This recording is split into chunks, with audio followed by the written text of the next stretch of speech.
punishing ground game. The Chiefs' most powerful weapon, Christian Okoye, close to 1,000 yards rushing. They can also gallop by you with the speedy rookie, Harvey Williams. And adding more steam to the Kansas City locomotive, pile-driving veteran Barry Word. Rookie coach Bill Belichick has the Browns on the comeback, though he's buffaloed by the lack of a Cleveland running game. After all, the Browns have Kevin Mack. But most often, the Browns are productive when they take flight, leaving the ground and hitting the airways, with experienced pilot Bernie Kosar at the controls. It's the Cleveland Air Force against the Kansas City Infantry. NBC Sports presents the National Football League. Today, it's the Kansas City Chiefs versus the Cleveland Browns.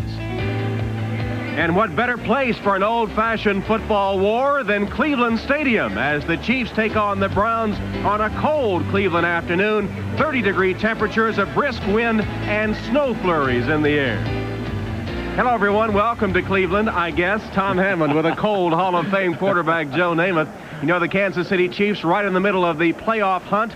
As we look at the AFC West standings, you can see that they trail Denver by a game. Although they have lost to the Broncos twice, Kansas City is still very viable wild card candidate as well. Joe Namath, the big question for the Chiefs today, though, is what about quarterback? Steve DeBerg had 4 interceptions last week. Will he start today? He will start today. Coach Schottenheimer said he's not changing a thing. I talked with Steve, the 15-year veteran, earlier. Hey, he had a bad game last week and against the Rams 2 weeks ago, but DeBerg is anxious to get started. I can see that offense running that football and pounding it at a Cleveland defense with 3 rookies in the line. Well, that's right. Kansas City's strong suit is the running game, headed by Christian Okoye, who needs only 60 yards to pass 1,000 yards rushing for the season. But there is an absence from that rushing game for the Chiefs today. Well, the rookie running back Williams is out with an ankle injury, so the speed won't be there. But because of the weather conditions, I can see the running better by the big, strong, heavy backs. Of course, Cleveland has virtually no rushing attack, averaging just around 70 yards a game on the ground. That puts a lot of pressure on Bernie Kosar. Oh, sure. And Bernie Kosar, I mean, he's smart. He can read the secondary coverages, and this may very well be the best secondary Kosar will go against this season. But Bernie's big concern today is going to be the pass rushing of the Kansas City outside linebacker Derek Thomas, who's second in sacks in the NFL. And here's the kickoff. The Browns will kick to the Chiefs. Stover sends it on its way. Taken at the 5-yard line. Stratford returns across the 20 to about the 24-yard line, where the Kansas City offense will come on the field to set up shop. That Kansas City offense ranked 9th in the NFL, 4th on the run. Veterans Lutz and Baldinger with 19 years of combined experience key the offensive line. DeBerg trying to shake off last week's poor performance. He has 12 TD passes and 9 interceptions this season. Thomas, his chief target, is injured, replaced by Emil Harry. Okoye is the number 2 AFC rusher. The Kansas City ace formation brings Holohan in for 2 tight ends. And they go to Christian Okoye on first down. He's to the 25-yard line and just across, tackled there by Clay Matthews. Here's the Cleveland defense, 24th in the NFL. Pro Bowler Michael Dean Perry joined by 3 rookies up front. Logan replacing the injured Rob Burnett. Richard Brown, middle linebacker, second on the team in tackles. The leading tackler is in the secondary, free safety Vince Newsom. Stephen Braggs replaces Frank Minifield at quarterback. Minifield, nursing a shoulder injury, will play in the Browns' dime. He and Jackson give them 6 defensive backs. Here's another run by Kansas City. Christian Okoye, this time tackled by the strong safety Eric Turner after a gain of 9 and a Kansas City first down. Here's that dime defense for the Cleveland Browns, as Minifield, normally a starter but with a shoulder injury, he and Jackson come in for 6 DBs. First down, Kansas City on 2 rushes by Christian Okoye. The ball just short of the 34-yard line of the Chiefs.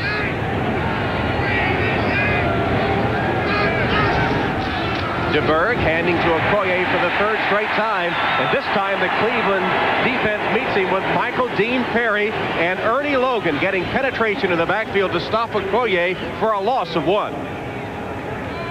Talking with Michael Dean Perry yesterday, he said, hey, we have to establish a new line of scrimmage once that ball snapped. In other words, we need to get penetration to slow down this running game. You must get to Okoye or these running backs before they get a head of steam up. 2nd and 11 for the Chiefs. Christian Okoye once again. He's across the 35 to the 36, where Richard Brown, the second leading tackler for Cleveland, with help from David Brandon, makes the stop after a 3-yard gain. It's been strictly Christian Okoye for the Chiefs so far. Well, this Brown defense has done what they like to do now. They want to get Kansas City in a 3rd and long situation, kind of in a must-pass situation. The Brown defense this season's a bit different with the philosophy. They don't believe in giving up the long play. They play more zone coverage back there. It is 3rd and long for Kansas City. Okoye is out. Todd McNair has come in. DeBerg's in the shotgun. Nickel defense, dime defense for the Browns. They're dime. Fumbled by DeBerg, who pounces on it. The snap seemed to hit him right in the hands and bounce off. Michael Dean Perry was all over him, although DeBerg was able to recover. Well, Michael Dean Perry fouled that play up from the beginning. You see, DeBerg and his teammates saw Michael Dean Perry lined up on the outside, out in the defensive end position, and DeBerg took his eyes off the football and simply dropped it. It really wasn't a bad snap. Brian Barker will punt for Kansas City. Webster Slaughter is deep for the Cleveland Browns. There's Barker averaging 40 and a half. Slaughter awaiting the kick at his own 25. Good high kick by Barker. Slaughter has to backpedal, then lets it bounce. And it will go out of bounds at about the 22-yard line. Barker getting a good one with the aid of the wind. And Cleveland will have the ball when we return to Cleveland Stadium in a scoreless first quarter. Here's his offense.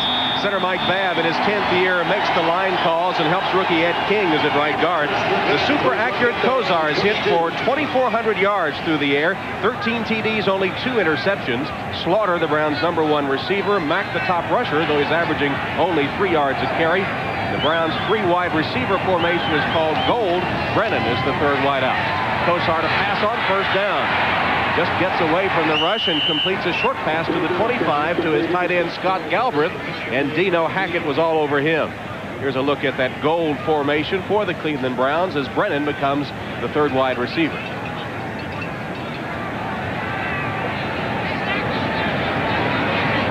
Now let's look at the Kansas City defense. That front 3 is good. Smith, Salamua, and Moss. Hackett, great against the run. Thomas, 11.5 sacks, tops the AFC. Maybe the league's best secondary here. Cherry leads the team in tackles and interceptions. And here's the 41 dime with 6 defensive backs. 2nd and 6 for the Cleveland Browns. Running play to Joe Morris. Morris hit behind the line by Bill Moss and dropped for a loss on the play. And that's been pretty typical, Joe, of the Cleveland running game all season long. That one a loss of 2. Tracy Simeon also got a piece of the tackle. Well, they've been averaging 74 yards a game on the ground. Coach Belichick knows that he's got to get a better running game going, but he still likes the effort this team's putting out. The effort's been good. Bernie Kosar has been pretty darn sharp, and I guess it's up front. That's where it all starts, Tom. That offensive line has got to start doing a better job. 3rd and 8 for Kosar. This is the gold formation. Slaughter, Langhorne, and Brennan, 3 wide receivers.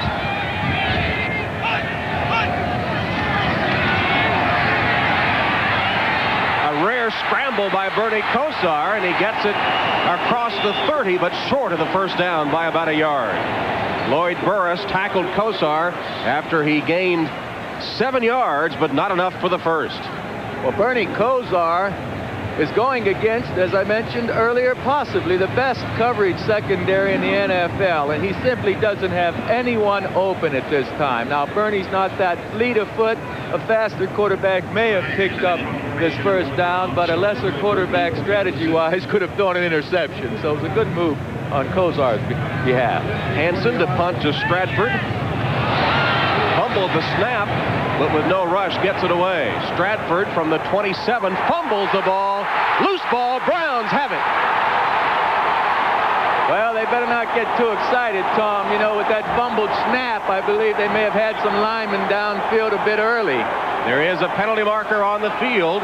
Leroy Horde had recovered the fumble, but it may not count. After this conference, Larry Nemmers heads the officiating crew.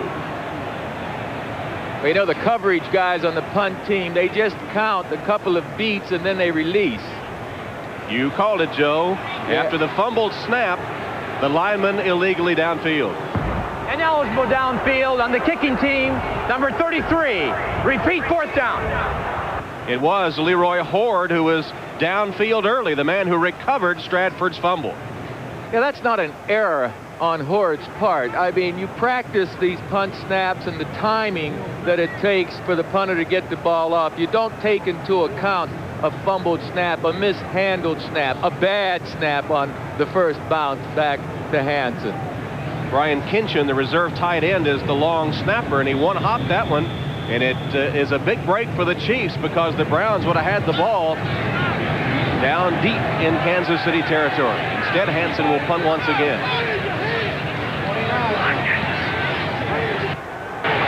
Stratford from the 34 hit immediately and drops. Good downfield coverage by Berry of the Cleveland Browns. Latin Berry stopping Stratford in his tracks, and Kansas City will take over again, 0-0. National Football League is brought to you by the new Mazda. Mazda, it just feels right. By Preferred Stock Cologne from the House of Stetson. Extra smooth, extra special, what preferred men prefer. By Bugle Boy Company, because any closet without Bugle Boy is an empty closet. And by Extra Strength Tylenol Gel Caps. For everyday pain, nothing works better. Tom Hammond and Joe Namath from Cleveland Stadium. Marty Schottenheimer, the Kansas City coach, returning to Cleveland for the second time since he was fired as Browns coach. His first trip back resulted in a 10-10 tie. Kansas City with the ball. Christian Okoye, the lone setback. Two tight ends, Hayes and Holohan. And Okoye is across the 40-yard line. Richard Brown, the middle linebacker, making the stop for the Cleveland Browns. Let's check our 10-minute ticker with the Raiders breaking on top at Riverfront. No scores in the other games. A Meggett 70-yard punt return has given the Giants a 7-0 lead over Tampa Bay. And here at Cleveland Stadium, scoreless first quarter with Kansas City in a 2nd and 4 situation. Once again, Christian Okoye picking his way forward, and not much there. He managed to move the stack about a yard, and that's it. It'll be third down coming up for Kansas City. And Marty Schottenheimer, his son Brian, quarterbacked Blue Valley High School to the Kansas State Football Championship yesterday, capping 3 great comebacks in playoff action for Blue Valley. So he was all excited about his son Brian. In fact, Marty, Joe, didn't he win a state basketball championship when he was in high school in Pennsylvania? Back at McDonald High School in McDonald, Pennsylvania, and Marty says to this day that's still his biggest thrill in sports, winning that basketball championship in high school.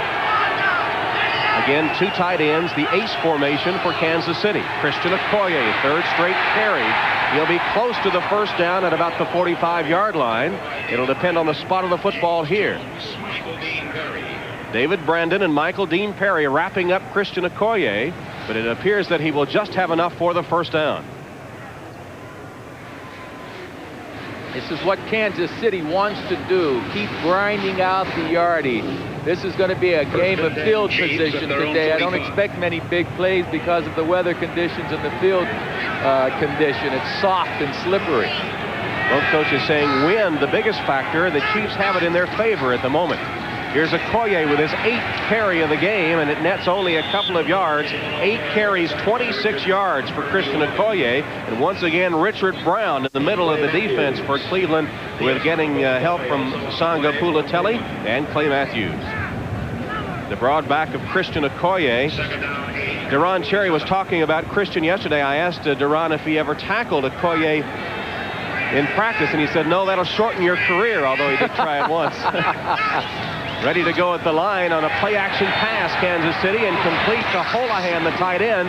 He is across the 45 of the Browns for a first down. Tracked down by David Brandon there. The first pass of the game complete by Steve DeBerg. Well, Cleveland has to bite on his play-action fake a little bit. You see the linebackers in the flow just go over there. Well, the linebacker on the outside that was responsible for Holohan went for that run fake, and by the time he recovered, he just couldn't make the play. First down Chiefs. DeBerg's first pass of the game after Okoye had carried every other time. I formation this time. Okoye, the tailback, gets the handoff and gets about 3 yards before David Brandon again makes the tackle. Brandon, in his 5th year from Memphis State, came over as a free agent, Plan B, from San Diego. Originally a 3rd-round choice of the Buffalo Bills back in '87. Spent all last year on the San Diego injured reserve list. You know, this whole Cleveland team has a different look. 27 different faces on this team, or new faces this season from the disappointing, and putting it mildly, disappointing last season. They've even had new faces of late. They had to add some lockers to their new dressing room out at their training facility. DeBerg in the flat completes it to Bill Jones. Jones with the pass reception, his 12th of the season. He's the 4th leading receiver for the Chiefs. Tackled by Stephen Braggs, but not until he had a first down. A gain of 9. Nice to have a back like Jones, who not only does the blunt of the blocking for Okoye, but is able to catch the ball with those soft hands and still has some kind of speed to get upfield. Jones does not have a single carry from scrimmage, but is the 4th leading receiver. Here is Barry Word coming into the game because Harvey Williams is injured and out. Gets his first carry and makes a good gain. Finally tackled by the free safety Vince Newsom, but a 13-yard pickup. Oh, excellent blocking up front by this Kansas City line. Offensive line opened a huge hole for Word. Now, Kansas City's doing something that they haven't been doing, and they're going right to the line of scrimmage. They're not getting back in the huddle every time. DeBerg's letting his team know what to run from the line. Barry Word again has the ball, and Word close to the 10-yard line. Eric Turner again on the tackle, as lately the offensive line of the Chiefs has been opening holes for their running backs, and the secondary of the Browns having to come up and make the tackle. Well, sure, the Browns have 3 defensive linemen to the rookies in there, and this Kansas City offensive line, they're starting the 12th game together. They haven't been hurt all season long. They have the upper hand. I mean, Grunhard is doing a fine job up front along with Lutz. Vintage Kansas City drive, trying to break a scoreless first quarter. 4.5 minutes left. Barry Word. He's to the 8-yard line. It'll be close to a first down for Schottenheimer's Chiefs.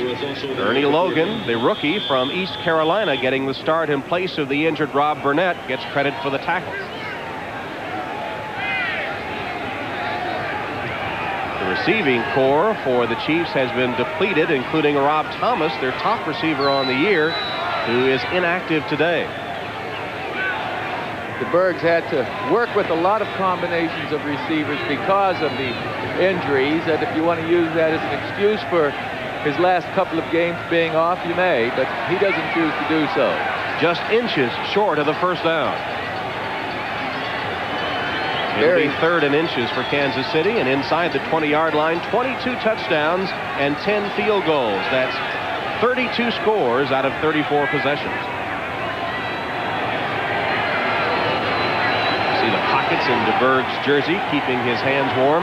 Bernie Kosar was a 15-year-old 9th grader in Boardman, Ohio, when 24-year-old Steve DeBerg took his first NFL snap here at Cleveland Stadium back in the 70s, playing for the 49ers.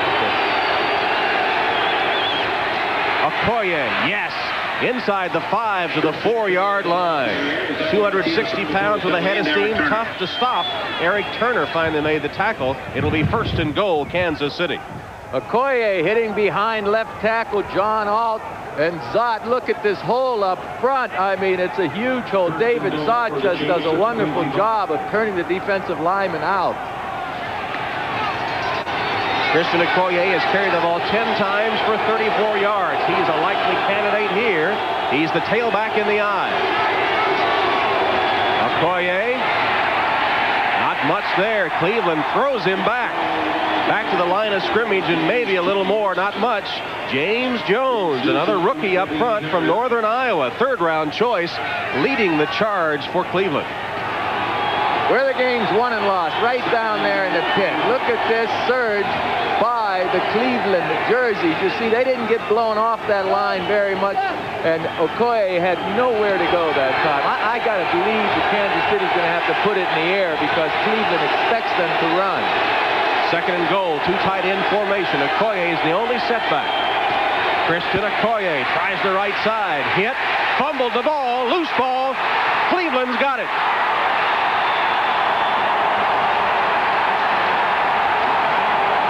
James Jones recovers the fumble of Christian Okoye, who fumbles once every 47 carries. He hardly ever fumbles. He turns it over there inside the 5-yard line of the Browns. A big defensive play by Cleveland. Well, look at the hit, Tom. You got to give credit right here to being stripped from the football. Good defensive play by these Browns. When we get back, the Browns will have the ball. The Browns were tied at plus 13 for turnover ratio in the NFL. Well, right there, Odom just acquired by Cleveland, or Johnny Cooks, excuse me, as an immediate dividend. He created that fumble. So a big turnover by Kansas City. We got things blowing all around. Kosar from his end zone tries a short pass to Kevin Mack. It's knocked down by Dino Hackett, and it'll be second down for the Cleveland Browns, backed up deep in their own territory after recovering Christian Okoye's fumble. Very rarely does the big guy fumble, and as we told you, these two teams very good on not turning the ball over. But Johnny Cooks just signed this week for the Cleveland Browns, active for the first time today. Right there with a broad back facing you. Kind of ripped the ball loose. He didn't get it immediately, but he loosened it, and then Okoye dropped it, and the Browns had the turnover. On their own 4.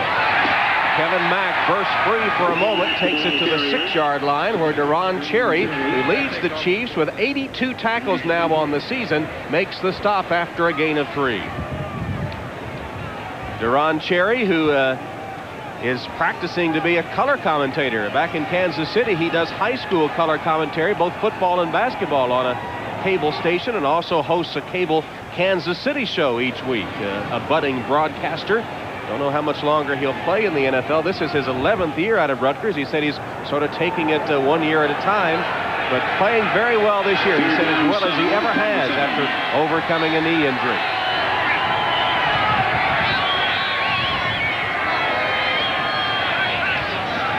Third down pass from Kosar.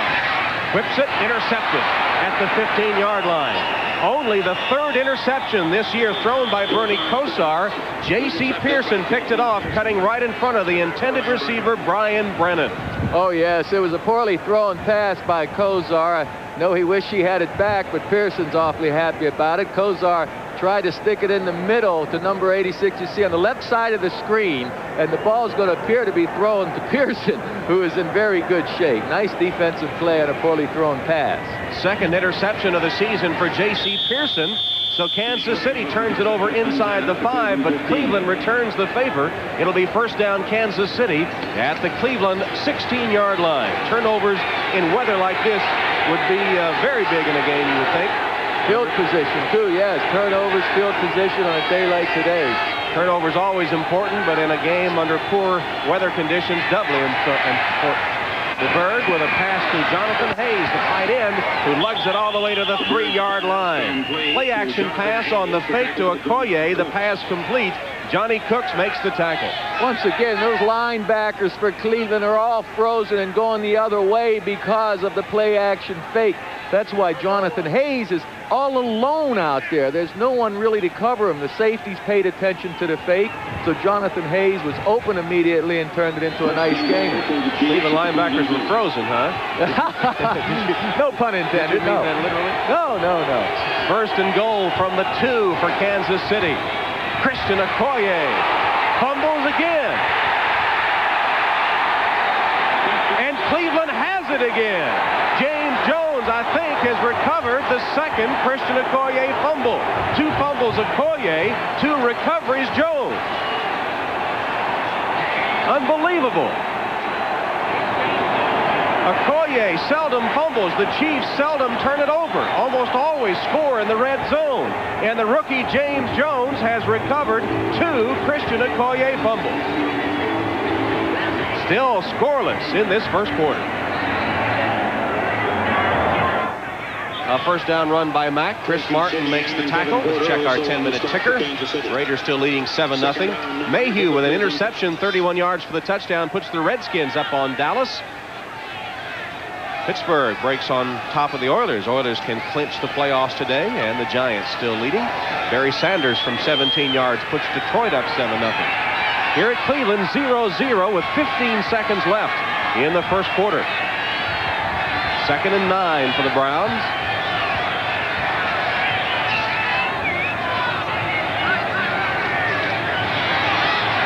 Kosar's pass complete to Galbraith, and Galbraith to the 10-yard line, well short of the first down, tackled by Lonnie Martz there, and that'll bring the first quarter to an end. 2 Christian Okoye fumbles that made it scoreless. And he got some words from Marty Schottenheimer. There's Christian, who has fumbled twice inside the Cleveland 5-yard line, something he rarely does, but it's cost Kansas City 2 scoring opportunities as we begin the second quarter. Big third down play here for the Cleveland Browns. Play action pass. Kosar completed the pass to Webster Slaughter, and it will be enough for a Cleveland first down. Let's go to Bob Costas now at NFL Live. In Cincinnati, here is Donald Hollis, who began the year as the 3rd-string quarterback for the Bengals, throwing over the middle right into the arms of Ronnie Lott. He's been an excellent pickup for the Raiders, his 5th INT of the year. Back into Cincy territory, Raiders patched together a quick drive. Steve Smith scored from the 1, 7-0 L.A. Thanks, Bob. Hollis sensational, replacing the injured Boomer Esiason in Philadelphia a week ago, but finding things a little rougher against the Raiders than they're really going. Leroy Horde on a first down carry after the Browns had picked up their initial first down of the game, and Horde will take it for a gain of 5 or 6 yards. Here are the numbers after the first quarter. Not much going on. Well, Kansas City certainly has had the football a lot, but the 2 turnovers have hurt them drastically. We're seeing a good defensive football game. Neither team wants to give up the big play, and so they're playing soft in the secondary, forcing the offenses to try and put together a long, sustained drive. 2nd and 4 for the Browns. Mack out of the game, replaced by Joe Morris. It's Morris and Horde in the backfield. Horde the fullback and Morris the tailback.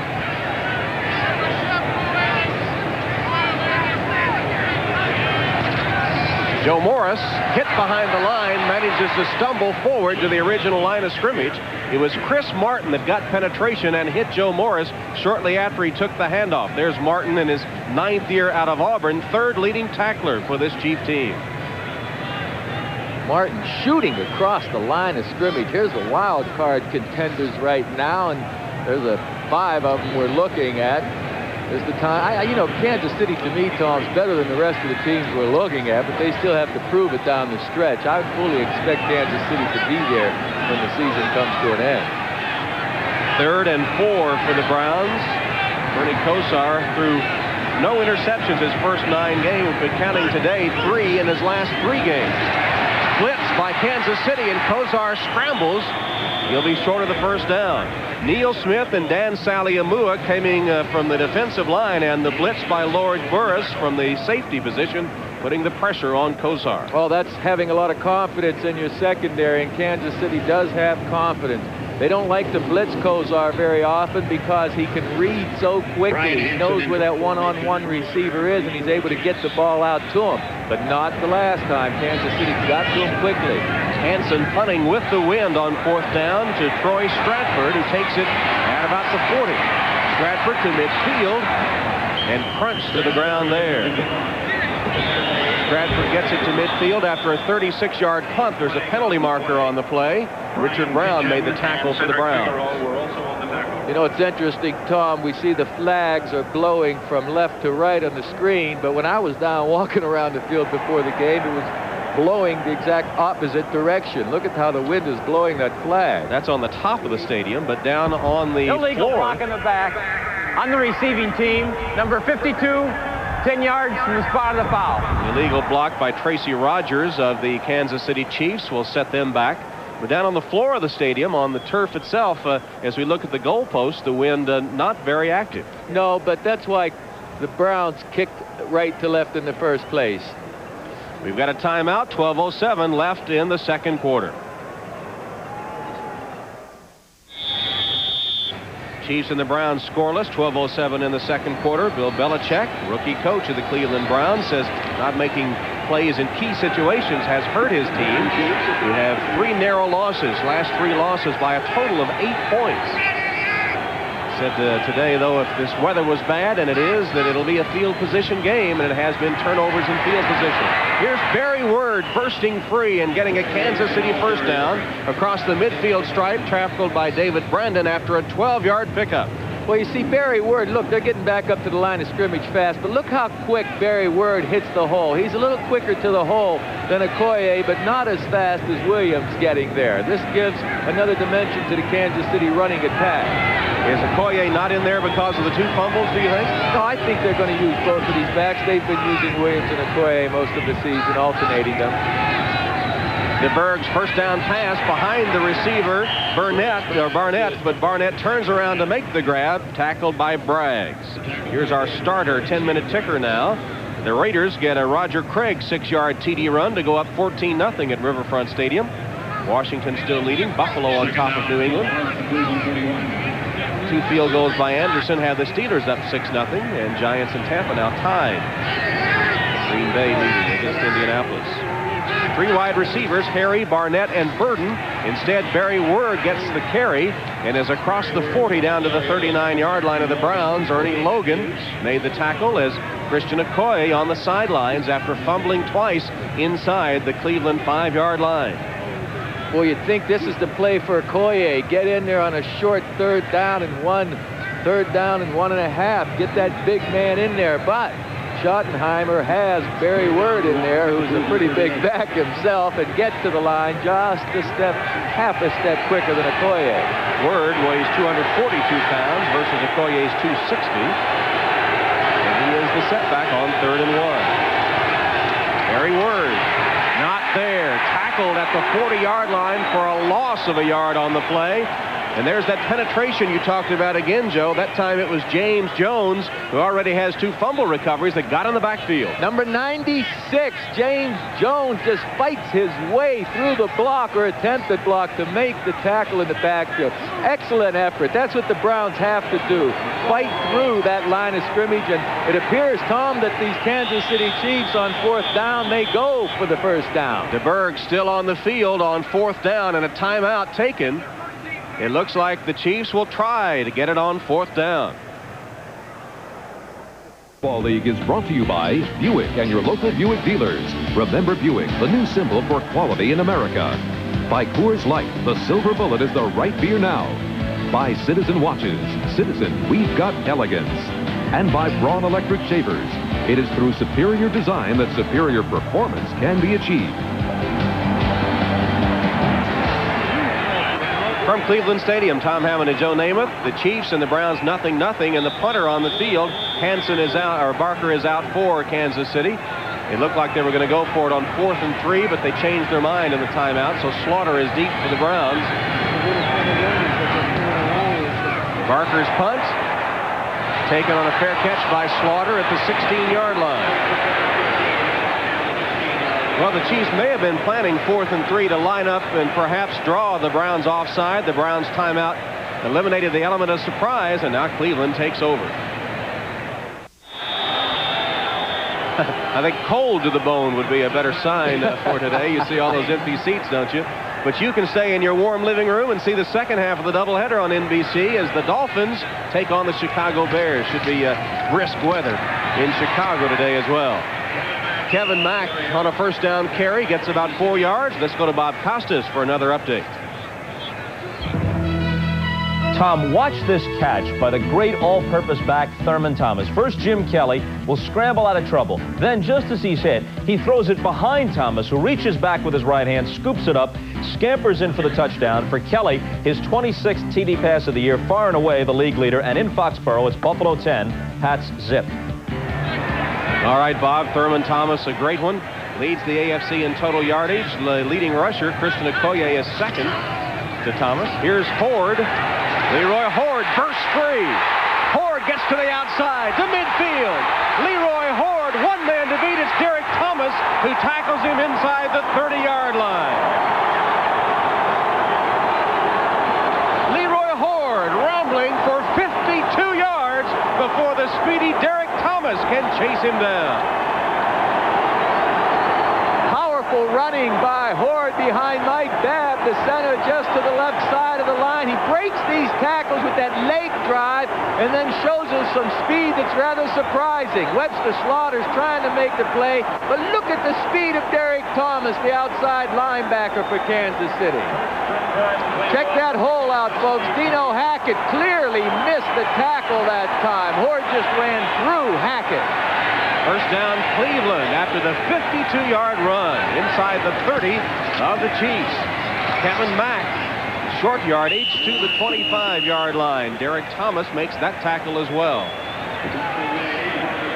Don't forget that at the conclusion of today's game, we'll be presenting the Avis We Try Harder Award, given to the game's MVP, Leroy Horde, certainly a candidate after that 52-yard run, his longest of the season.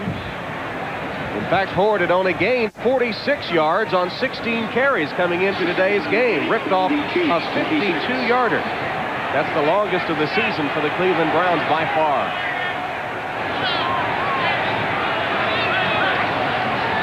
Kosar in the middle of the field at Galbraith, the tight end, and he's got a first down for the Browns. Tackled by Martin and Hackett. Kosar staying with the safe passes. This one to the tight end Galbraith for 9 yards. Well, Kosar is looking down the middle between the two linebackers, right in the middle of the field, folks, right there in front of Deron Cherry. That's a dead spot in the zone that Galbraith has found, and Kosar read. They're going to keep trying to pitch that. They've already hit it or tried it 4 or 5 times. They hit it about 3 times. Cherry can't come out of that middle because he's afraid a receiver will get behind him. Browns moving with a chance to break the scoreless deadlock. 6:45 left in the half. Kosar, first down pass, complete to Langhorn, and Langhorn with a gain of about 4 yards inside the 15 of the Chiefs. Tackled there by Kevin Ross. Very interesting play. Langhorn that time didn't even go downfield. He just stood right up and held his ground, and Kosar hit him with the pass. What that means is he had a little more separation from the cornerback Ross that time and gives Langhorn a little room to make some moves. Albert Lewis has a strained right knee for the Chiefs and is questionable for the rest of the game. One of the best in the business, injured at the moment. J.C. Pearson is on to replace him. Fumbled almost. Finally, Horde gets the handle on the football, holds on to it, and is smashed to the turf at the 15, the line of scrimmage. Kevin Porter got him down. Well, Horde has on a pair of gloves. Let's watch and see the handoff. Does it hit him in the right place? Sure. He had right in the gut. He just doesn't have the handle on it. You know, we used to play without gloves. That ball would be slippery when it got cold. Your hands would get dry. While you're wearing these gloves, you really do get a better grip on the ball. So mishandling the football surprises me a bit. 3rd and 7 from the Kansas City 15. Kosar is in the shotgun. He's got Mack and Horde as blockers on either side. 2 wide receivers set right. He looks that way, out of the flat. Horde ducks 1 tackler. He's to the 10, jumps to the 6-yard line. It should be enough for a first down. Lloyd Burris stopping Horde with a great effort for Cleveland. Second effort. Kosar goes quickly to the right. Horde's just going to break a tackle here. You see the defensive back Burris tried to make the play, but Horde says, no, you can't hit those big guys high, Tom. Deron Cherry told us that yesterday. They're too much of a load. Horde is too much of a load. You got to get under him and cut his legs out. He didn't get a very generous spot of the football. They're going to measure for the first down. Well, they're at home. They're supposed to get a generous spot. Here's the measurement. You can't really see it. Now that gives us the angle. It is first down by half the length of the football. Bernie Kosar hitting Horde out of the backfield. And Bernie, boy, Marty Schottenheimer praised his competitive instincts yesterday. He said, watch Bernie's eyes, and you'll see the competitor in there. Oh, he's fiery, boy. He has his focus set on the game plan, on the defense. He knows what he wants to get done, and he's one of the best at getting it done, even though he doesn't look like one of those agile, fast-running quarterbacks. He's excellent. Not picture-perfect form, but it gets the job done. First and goal, Browns. Kosar has completed his last 5 passes. Kevin Mack carries here. Mack carries it to the 4-yard line, tackled by Deron Cherry. Yeah, that's the kind of tackle Deron Cherry doesn't like to have to make, I promise you, folks. Cherry has come back beautifully from that knee injury. He credits training camp having to go more reps this year than ever in the past. Has gotten him in great shape. He feels like he's playing as well as ever, but he does not want to get one-on-one with those big running backs. Second and goal. Spot the ball between the 3 and 4. High formation. Mack. Kevin Mack powers straight ahead. Just short of the goal line. Kevin Ross got some help. They finally tackled Mack. And he'll be inside the 1. Boy, with this power running of Kevin Mack, you've got to figure, look at this drive. I mean, look, second effort, you've got to figure Cleveland's just going to try to stick it up the middle. I know I would, Tom. Right here, it's 3rd down and about a foot. I'd use wedge blocking with my center guards and tackles, everybody shoulder to shoulder, and send Mack and his blocking back in behind them. 10th play of the drive. Lee Rousson in on a wing, now in motion. And the give straight ahead to Leroy Horde, and he has the touchdown.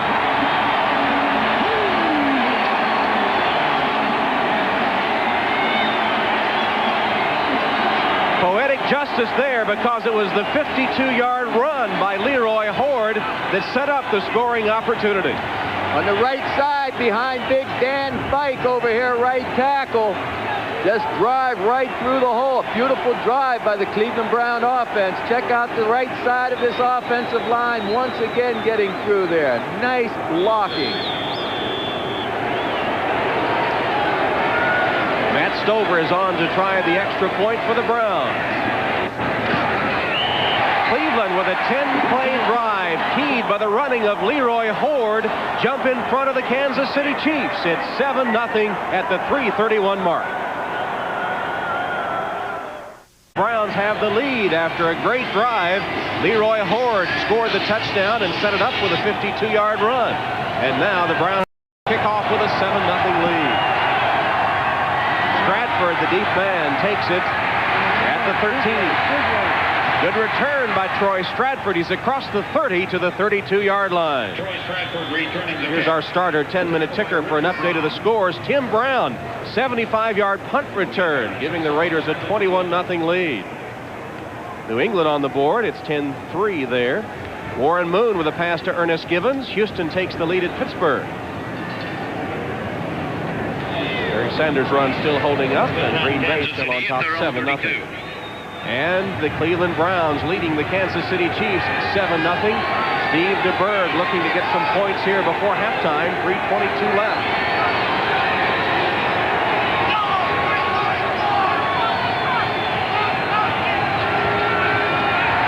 DeBerg's pass down the sideline and broken up. Intended for Emil Harry, and Stephen Braggs was with him step for step.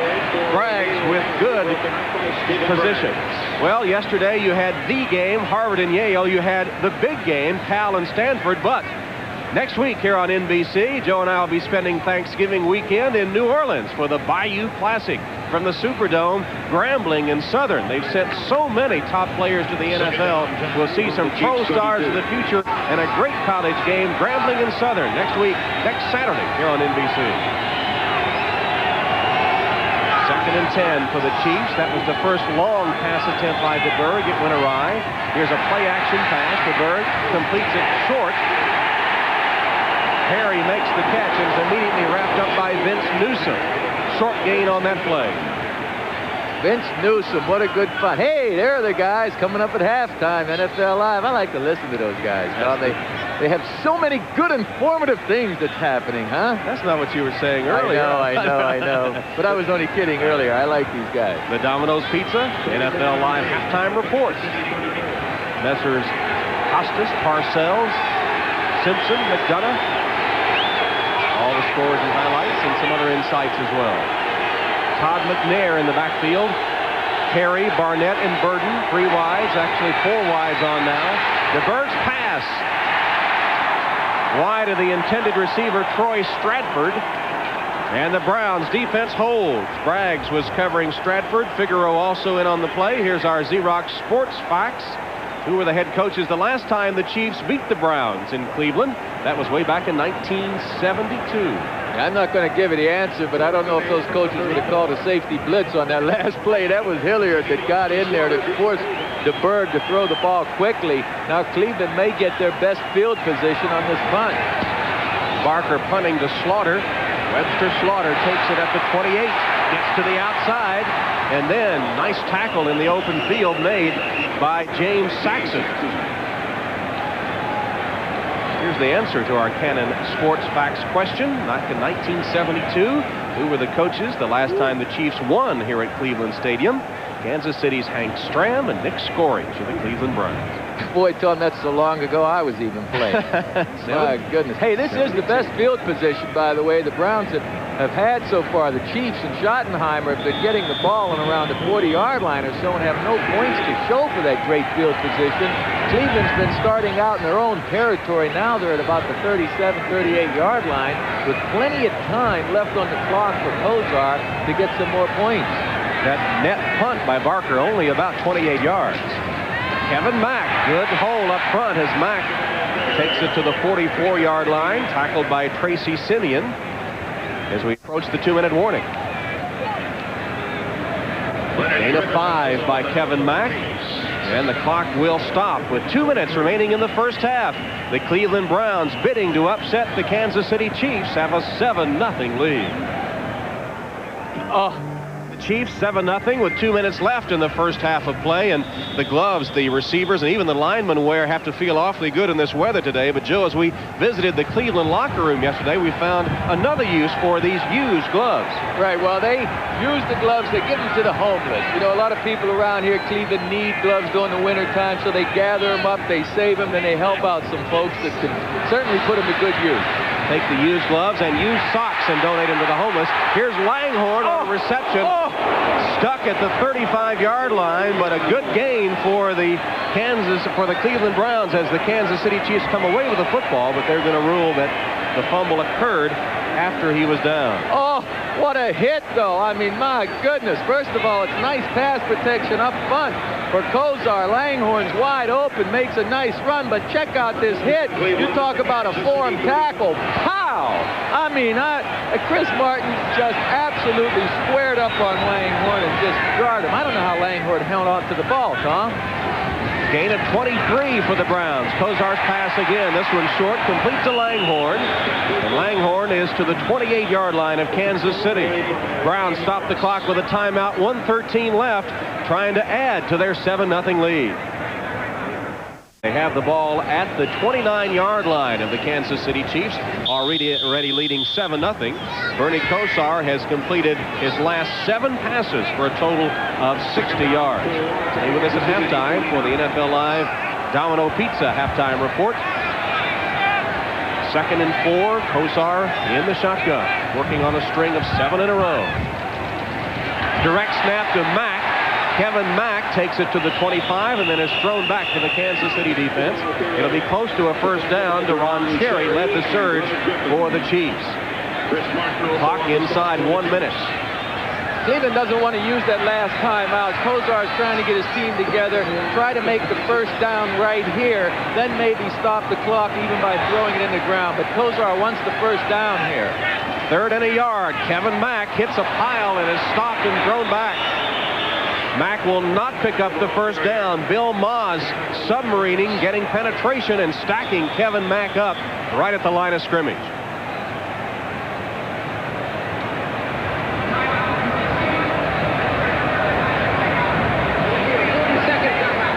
Bill Maas, number 63. Lloyd Burris came in, too, to put the finishing touches on. There's the veteran Moss in his 8th year out of Pittsburgh, former first-round draft choice. Pro Bowl nose tackle in 86 and 87. Moved to defensive end last year. I tell you, I'm not sure that Cleveland and Kosar are going to try the field goal on 4th down. It looks like Belichick wants to get closer, and he's sending Kosar back on the field. Now, I know all 3 of Stover's misses this year have been from over 30 yards, so maybe they feel that going into the wind, it's a bit far for Stover to make the field goal. The wind is blowing in the face of the Browns now. There's Stover. He does have a career-long 55-yarder this season, but they're not going to take the field goal attempt here. Well, you know, with 34 seconds, Kosar can still complete a pass. They can line up, and he can stop the clock. This is a good move. I like this move by Coach Belichick. 4th and 1. Cleveland goes for it. Flags fly. Dan Saliamua, the nose tackle of the Chiefs, has just given Cleveland a 1st down unless he was drawn on. Unless he was. Prior to the snap, number 19. 5 yards, still 4th down. Well, Kosar gave that head bob and a hard count trying to draw them offside, and the referees are not going to let him get away with it. Well, take a look at Kosar, the way he calls these snaps out. He jerks a little bit, but I don't know whether it's enough to really get a penalty. That doesn't seem to be doing anything. I think Kosar was just fine that time. But I'll tell you what, Lloyd Burris was in Kosar's face. Kansas City had an excellent defense on that time, and they're going to stop that play. In fact, I think the Browns got a break on that play because Burris was all over Kosar. So now they get a chance to try it again, although it is 4th and 6 now. See the time left. Cleveland leads 7-0.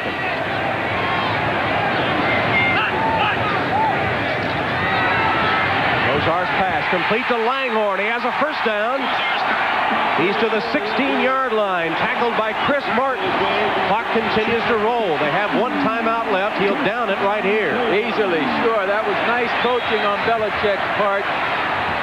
No, he's going to try for it. Kosar then took a look. The man was covered, so he stopped the clock. Brilliant. Very smart play. Very smart play. And I don't know what Coach Schottenheimer is so upset about, but he is certainly upset. That should be intentional grounding is what Coach Schottenheimer is saying right now, because Kosar dropped back, took a look at the receiver, and then threw the ball in the ground. No receiver anywhere around there. Certainly intentional grounding, and Schottenheimer would like to see that called at this point. It's going to be about a 35-yard Stover field goal attempt. Kansas City will call a timeout. Kansas City, that's their 1st team timeout. They're going to try to ice him, literally. Yeah, well, take a look at Kosar. He's looking at the receiver. Now watch where he throws the ball. That is intentional grounding. You know, now the rule is if the quarterback isn't under duress, under any defensive pressure, he can go ahead and throw the ball away. We've seen him throw it out of the end zone 40 yards into the bleachers. We've seen him throw the ball high off to the sideline. There was no pressure whatsoever on Kosar at that time, so he chose to throw it at a very safe spot, about 3 yards from his feet. It's only intentional grounding if you throw it to the ground or throw it away in an attempt to avoid a sack. And, That's right. There was no defensive pressure on Kosar at all, even though he did indeed take a look to see if he had a receiver down the sideline. The man was covered, so he just killed the clock. Well, I tell you, the handling of this clock by the Cleveland Browns has been very efficient so far. They did get a big break. The Browns got a big break by having a penalty called on him, because once again, Schottenheimer's Lloyd Burris, the safety, was all over, would have been all over Bernie Kosar on the 4th down play. Keep your eye on Albert Lewis, the blocking specialist. He's blocked 10 punts in his career and will try to block this field goal attempt by Matt Stover.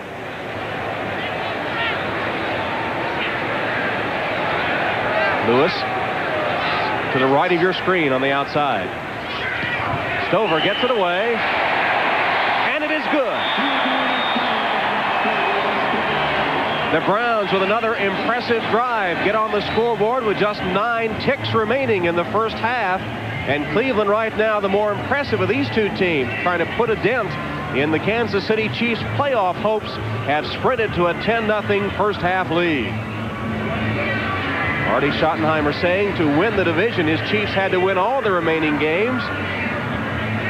Certainly, though, they can stand a loss with the playoff hopes, but they have a tough remaining schedule because they must go on the road to Seattle, to San Francisco, and to the Raiders with one home game left against San Diego. We asked Schottenheimer about that road schedule. You see it right there, 3 games on the road, but he said the road doesn't bother us so much. We were 5-3 on the road last season, and says it's when you play teams, not where you play teams. If you catch a hot team, it doesn't matter where you play them. And he needs this win at Cleveland today, though. He's got a tough remaining schedule. The Chiefs 7-4 and trailing the Broncos by a game officially in the standings, but in all likelihood it's a 2-game lead because they lost twice to the Broncos and so lose any tiebreakers. Here's the Browns kickoff, taken by McNair, one of the up men. Todd McNair to the 36-yard line with 3 seconds left in the half. 18-yard return. Brandon with the tackle. So we invite you to spend a part of your Thanksgiving Day with us here on NBC. We'll have a feast of football for you as the Pittsburgh Steelers will take on Troy Aikman and the Dallas Cowboys. That's Thanksgiving Day, 3:30 Eastern Time here on NBC. Troy Aikman has developed into one of the finest young quarterbacks in the game. When he gets a little more help around him, a better supporting cast, folks, you're going to see Aikman turn into one of the very best. Well, the Kansas City Chiefs will let the seconds roll out here. And the first half will come to an end. 2 late drives for the Cleveland Browns have given them a 10-0 lead. Remember, the Chiefs squandered 2 scoring opportunities with Christian. Take a look at our Coors halftime stats now as Lynn James recovered a hit and coughed up the ball recovered by Cleveland. And as you look at those rushing yards for the Browns, 52 of those on the run by Horde, but they outrushed the Kansas City Chiefs. Who would have guessed that? On the receiving team, number 58. 10 yards to the end of the run. I don't think anyone would have guessed that the Browns would be out rushing the Chiefs at this point. Time of possession evened out pretty much so here, but the first quarter and second quarters were certainly different. Of course, the Chiefs dominated the first quarter and the Browns the second quarter. The 2 turnovers by Okoye, though, negated any chance Kansas City had of scoring.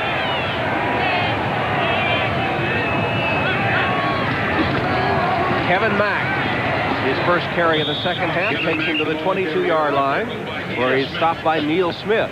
Yeah, I'll tell you what, he was stopped by Neil Smith after Mack knocked Smith back about 3 yards. Neil Smith is playing well this year. Couldn't quite get in the middle of Mack that time. He got his left arm extended out there and was able to slow Mack down, but Mack kept churning forward. There is Kevin Mack, leading ground gainer on the season for the Cleveland Browns. Had 428 yards coming in. We mentioned only averaging 3.2 a carry, however. Twice to the Pro Bowl, Kevin Mack. Kosar, good protection, finds his man, complete to Slaughter. Webster Slaughter has the Browns first down to the 35-yard line. A gain of 13. Kevin Ross made the tackle. Oh, everyone on the Browns went to the right. The screens right now, Slaughter will come from left ahead of Kevin Ross. He just outruns Ross across the field. Ross makes a nice recovery play, but not before Slaughter picks up the first down. Webster Slaughter, leading receiver for the Cleveland Browns. Been the #1 man the last 2 years in the passing game. First down play for Cleveland. They lead 10-0. Opening minutes of the third quarter.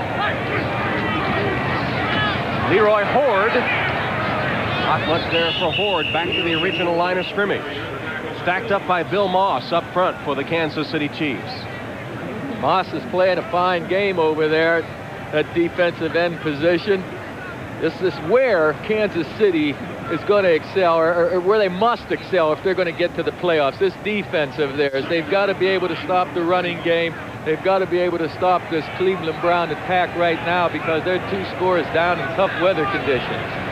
2nd and 9 for the Browns. Michael Jackson, the rookie, is in, replacing Leroy Horde. Jackson wide to the right. Kosar under pressure and is sacked.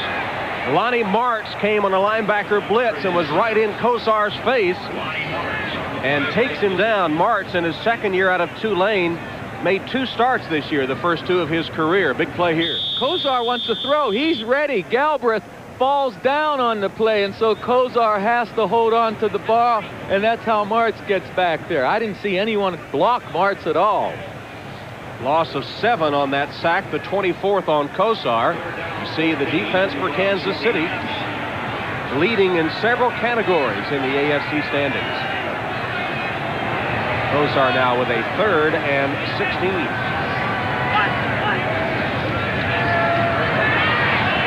Plenty of time. Now Kosar has to scramble out of the pocket. There's a flag down. Kosar floats one to Horde. Leroy Horde down the sideline. Cuts back to the 20. Horde will go all the way.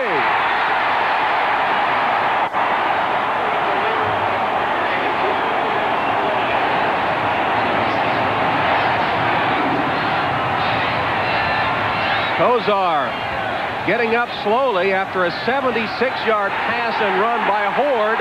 The penalty marker on the play will be apparently... There's no foul on the play. Touchdown. I'd like a better explanation of that myself, Tom. There's no foul. There's a flag laying out there. It was throwing. So what happened was, when Kosar scrambled, they didn't take off any chance of an offensive pass interference or something like that, a hold. I don't know what it might have been, but when he scrambled, it kind of took the penalty away, I believe. Officially 71 yards as Leroy Horde once again makes a big play. Art Modell, the owner of the Browns, loved that play, and he's found a star today in Leroy Horde. Horde earlier had a 52-yard run and a 1-yard touchdown blast. Now a 71-yard TD on a reception. One of the greatest plays I've seen Kosar make in his young career. I mean, Kosar was flushed out of that pocket, running to his left, and he put such a perfect pass out there with so much touch. A nice touch pass. Horde ran right under it and then took it the rest of the way with determination. But Kosar really made that play, Tom. Leroy Horde with his 8th TD reception. After further review, the play stands. Touchdown. I wish they'd tell us what the marker was about, or what the marker was about. Well, Stover will try the extra point as the Browns strike quickly to open the second half. Leroy Horde's 8th touchdown reception of the season. Stover's extra point is good. And here in the snow of Cleveland Stadium, it's been Browns football. Their lead, 17. NBC Sports coverage of the National Football League is brought to you by Acura Automobiles. Experience precision-crafted performance. By Budweiser, the king of beers, who reminds you friends know when to say when.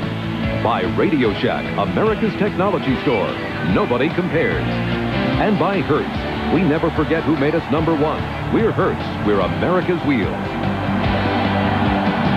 Stover to kick off for the Browns, leading 17-0 now. Bradford from the 5. Bradford finds a seam up the middle and squirts free to the 27-yard line where the Chiefs will take over. Vernon Kosar with a touchdown pass to Leroy Horde. Here's how it developed. Well, Kosar is going to have to lead the pocket, and then as he runs to his left, he's going to get the ball off because he's under heavy defensive pressure here by Martin. Now, I don't know whether the ball slipped out of Kosar's hand or not. I think it was just one great play. We saw the flag on the ground. Still don't know why it was there. But let's see how close Horde comes to this sideline. This is why the play was reviewed. Check this out. He's in bounds all the way. You see that? Never touched the sideline. Another great play by Leroy Horde. Here's a pass from Steve DeBerg, low and incomplete, intended for J.J. Burden. Here's another look at Horde's touchdown catch. Once again, Kosar smartly pulls the ball down and fights to his left, anticipates Horde's break upfield, and throws the ball perfectly. Well, he paid the price for it, but Joe, you were talking yesterday about Bernie Kosar's strengths, and you said one you thought was a major factor in his success, anticipation. Boy, you saw it there. Boy, Tom, that's right. I mean, he knows where his receivers are going. He can see downfield beautifully. He's just excellent.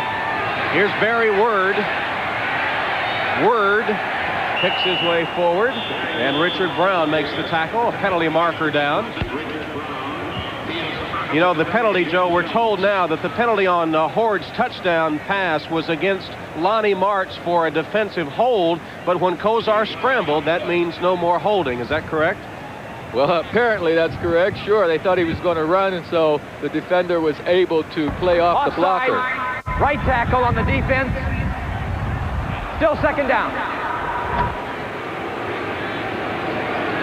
Defense offside there. The Browns will be assessed 5-yard penalty. Belichick's defense is doing a fine job out there. They haven't given up the big play. Of course, you know what? DeBerg isn't his sharp self today again. Now, this is like 3 weeks in a row against the Rams. He had open receivers, and last week against Denver, he was off, and he had some open receivers. Even on the last play, his receiver was open, but he didn't get the ball to him. He's struggling. Last week, Mark Vlasic came in to replace DeBerg after the 4 interceptions, but Marty Schottenheimer told us no quick hook today. Inside Brown territory to J.J. Burden after Braggs makes the stop. It'll be a first down as we look at our Hertz 10-minute ticker. New England is showing no quit, Tom. They're just 1 point behind Buffalo, and Pittsburgh beating the Houston Oilers. That surprises me. Keeping the Oilers from clinching in that New England game. Hugh Millen hitting Irving Fryer with a 50-yard touchdown, but the extra point no good. It's 10-9 Buffalo leading there, and Buffalo with a favorite and chance to move into the playoffs. 17-0 here. The Browns leading, but Kansas City with one of its better drives of the day. Now at the 48 of the Browns. DeBerg slips, gets up, fires, complete, another first down. This one to Emil Harry, right in front of Stephen Braggs. Oh, DeBerg, the last 2 plays, I mean, he was just on target. This play, he slips and actually goes to the ground, but keeps his cool, gets up and finds his receiver, throws the ball perfectly. Then he gets hit once again. DeBerg's been knocked down several times after releasing the ball this afternoon. 7 of 10, 70% completion rate for Steve DeBerg. Barry Word across the 35 down to the 33-yard line with the rookie James Jones getting yet another tackle. Marty Schottenheimer has not used Christian Okoye since the Nigerian Nightmare fumbled twice inside the Cleveland 5-yard line. He's been strapped up, ready to go, but not in the game. I can't believe he's not in the game because of the fumbles, even though that's a possibility. I think Barry Word has been running well out there, and that's the reason he's still in there. He's without Harvey Williams. He's inactive today, injured. DeBerg wide open, has Harry once again. Emil Harry with a couple of moves to the Cleveland 12-yard line. David Brandon, Eric Turner, and Harvey Williams there in the warm-up suit behind the coaches, leading the cheers in this instance. Mark Vlasic sending in the signals, wearing the black coat, the backup quarterback of the Chiefs. Last play good for 22 yards, and DeBerg has Kansas City moving through the air on this drive.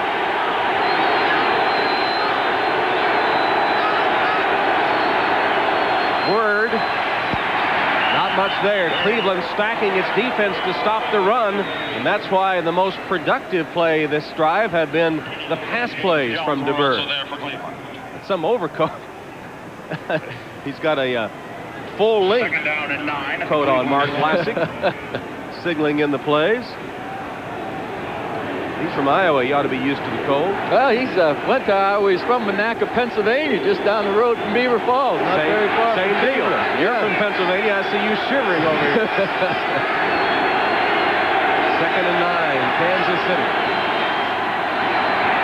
DeBerg for the end zone. Too long for Holohan, the intended receiver, who cut inside his man, David Brandon. Meanwhile, Michael Dean Perry was applying the pressure on DeBerg. Michael Dean Perry makes this play defensively. 92 in the middle of the screen. You see him putting pressure on DeBerg. Had DeBerg had a split second more, he may have gotten the ball to Holohan. Number 92, watch how quickly he gets back here in DeBerg's face. DeBerg has to throw the ball early. Todd McNair into the game as Perry gets set to rush the passer. 4 wide receiver formation. DeBerg in the shotgun on 3rd and 9. DeBerg. Barnett made the touchdown grab. There's a penalty marker on the field, and it will be. Prior to the snap, on number 76 offense, 5 yards, still 3rd down. Well, what I don't understand, prior to the snap, excuse me, that play won't count at all. John Alt moved just a hair prior to the snap.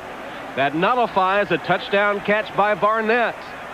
Nothing going right for Kansas City in the red zone today, where they've been very proficient this season. Why didn't they blow the whistle? If it was prior to the snap, I didn't hear a whistle. Well, we couldn't hear it. Maybe they were trying to. I don't know. The timer, please put 8 minutes and 10 seconds on the game clock. 8 minutes and 10 seconds. So he's going back before the play because the play should have been killed prior to DeBerg's dropping back the pass. Belichick trying to rally the defense. It'll be 3rd down and 14 now for the Kansas City Chiefs. You see the ball at the Browns 16.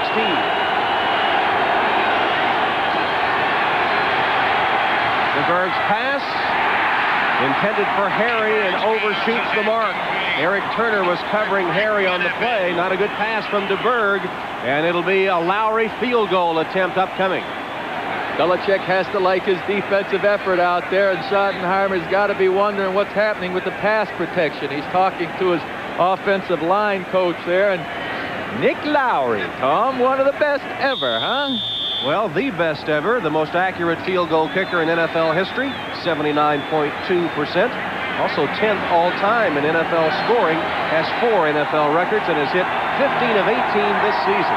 He's hit his last 12 field goal attempts in a row. 34 yards. And as usual, Nick Lowry right on the money. And the Kansas City Chiefs finally on the scoreboard. It's 17-3. Quarter, Cleveland leading 17-3 after the Lowry field goal. There's Bill Belichick, the Cleveland coach, showing Bernie Kosar some instant pictures of what the Chiefs did the last time the Browns had the football, what they did defensively.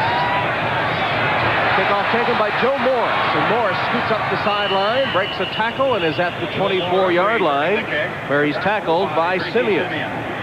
Here's our Hertz 10-minute ticker as the Raiders continue to pour it on the boomerless Cincinnati Bengals, 35-7. Their defense has struggled all year, the Bengals. Dallas bidding to upset the Redskins and hand them their first defeat of the season. Wouldn't that be something at RFK?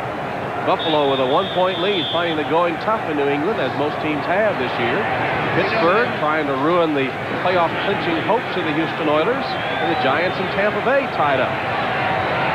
Detroit leads by 3, and Indianapolis is on the board. A lot of interesting scores today, including the one here in Cleveland, where the Browns on top by 14.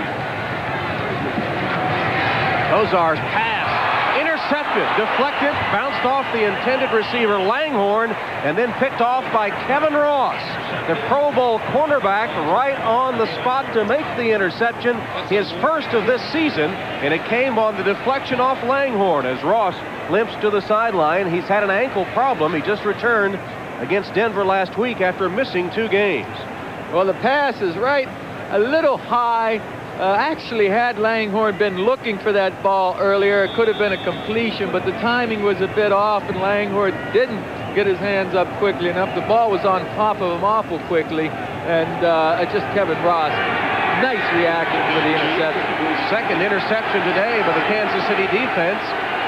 And Bernie Kosar intercepted twice. He'd only thrown 2 all season before today.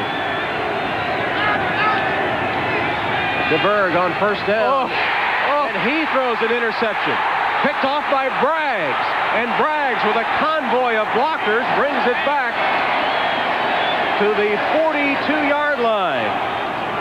Holohan made the tackle there as Steve DeBerg throws a pass right in the middle of the brown-shirted Cleveland defenders, and Braggs has his second interception of the year. Oh, man, this is the kind of interception you turn around if you're a coach and say, warm up Vlasic or the other quarterback. This is a bad decision. Look at the black shirts right in here.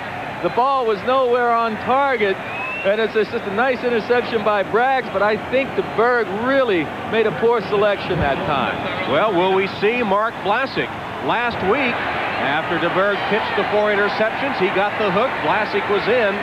And right when it seemed Kansas City had some momentum, they got a field goal. They had the interception in good position. Now they turn it over again.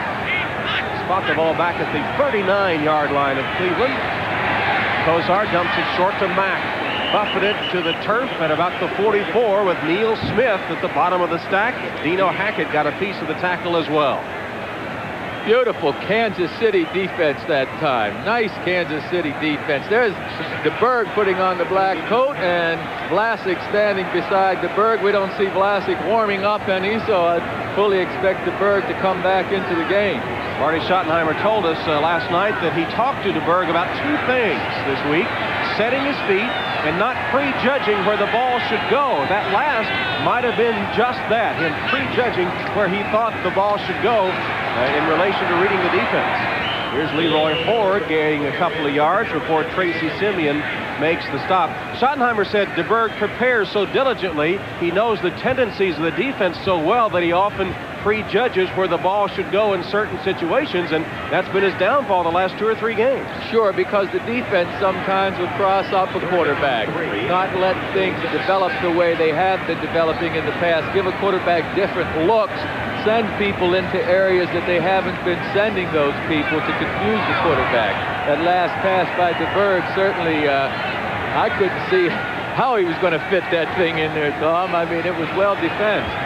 3rd and 3, 4 wide receivers. Blitz coming. It's picked up. Mack did a great job. Then the ball off the hands of Webster Slaughter, the intended receiver. Boy, Kevin Mack did a good job of picking up the blitz that time, protecting Kosar. Stay with us for the second half, our doubleheader. It'll be the Dolphins against the Bears from Chicago. The Dolphins 5-6 after losing to Buffalo Monday night, and the Bears on their way to the playoffs 9-2. Coming up next here on NBC. Well, DeBerg shed that coat and ready to go back on the field after this Hansen punt. Bradford lets it bounce, takes it on the hop at the 20, and is dropped at the 25-yard line. Good coverage by the special teams of the Browns. Figaro was the man downfield in a hurry. We'll be back. Tackle, zone offside, 5 yards, still first down. So the left tackle lined up in the neutral zone. That'll be a 5-yard step off against Cleveland. Marty Schottenheimer still has a lot of friends here in the Cleveland organization. Ernie Accorsi, Kevin Mack, and we asked him if there were any bitterness left about his firing as the Browns head coach, and he said no. In fact, there never was any bitterness. He said, quote, things turned out great. 1st and 5 here for Kansas City. Barry Word. Flag down again. Word hit at the line of scrimmage, driven back with Richard Brown leading the defensive surge of Cleveland. Ernie Logan down at the bottom of the stack. It'll be against Kansas City for a hold this time. Well, this Kansas City offense has sputtered today. 2 Christian Okoye fumbles inside the Cleveland 5. He hasn't seen action since then. Harvey Williams sidelined by injury. Number 89 offense. 10 yards, still first down. Holohan guilty of the holding infraction. It'll be 1st and 15. And Steve DeBerg still not having a good day. Marty Schottenheimer keeping him in the game, though. He hasn't gone to the backup Mark Vlasic. Now, it's tough to have a good day. This weather is tough. You can see DeBerg trying to keep his hands warm. My fingers are numb up here in the booth, Tom. I have gloves on. You can imagine how tough it is for the quarterback without gloves right now, how cold his fingers must be in handling that cold ball. It's tough to be an accurate passer today. It would be especially hard to bring in a quarterback that's been standing the whole day, too. I guess it'd be tough for him to get loose. DeBerg, penalty marker down, has a pass complete. Pass went to Burden. tackled by Newsom after a gain of 16. But another hold against Kansas City will nullify that game. Schottenheimer counseling patience. Chiefs need to get something going, though. Trailing the Cleveland Browns 17-3. They've been hurt by penalties in key situations. Holding, number 76 offense, 10 yards, still first down. John Alt for the hold that time. There's Big John Alt in his 8th year out of Iowa, former first-round draft choice, starting his 49th straight game today. Made some all-pro lists last year. Was a 230-pound tight end at Iowa, now weighs right at 300. He likes to ice fish. I can't imagine ice holding him, but there's going to be some awful thick ice when he gets out on it. Another flag down. Pass complete. A screen to McNair. Another flag. McNair is to the 30, short of the first down. An early flag. It looked like Alt might have jumped again, and then a flag in the secondary. Fight right there breaks out at the end of that play. Nothing serious. And this is going to go against Kansas City before the snap again. There was some illegal movement. We have a false start prior to the snap on number 76 offense. 5 yards, still first down. That's John Alt once again. So Alt with back-to-back penalties. I mean, it did appear that he moved before the snap. Right of your screen. Number 76, extreme right side of the screen, is going to pull out just, there you go, just a hair early. Gets that left foot up. He's concerned with the outside rush. Maybe couldn't hear the count because he's down here in front of the dog pound, and that's where most of the noise is. And so, very often, these offensive linemen are actually reacting to defensive movement. You just don't hear the snap count. The ball at the 6-yard line. It's 1st and 30. 4 wide receiver formation. Shotgun for DeBerg. Here's the rush. DeBerg got rid of it and completed it to McNair. Fumbled the ball. Cleveland has it.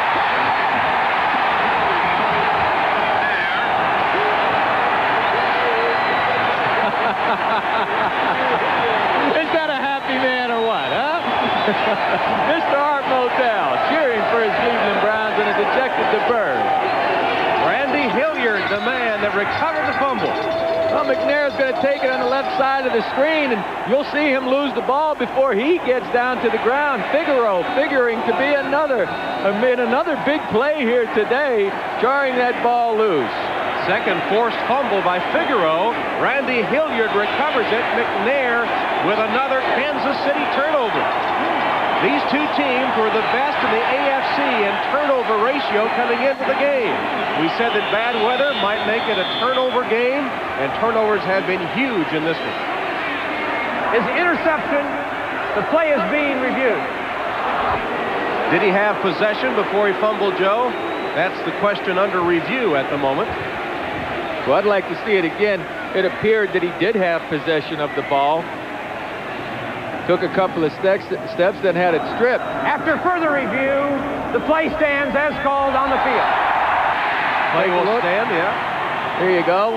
Now he has the ball. Took a couple steps. Yeah. Please set the play clock to 16 seconds.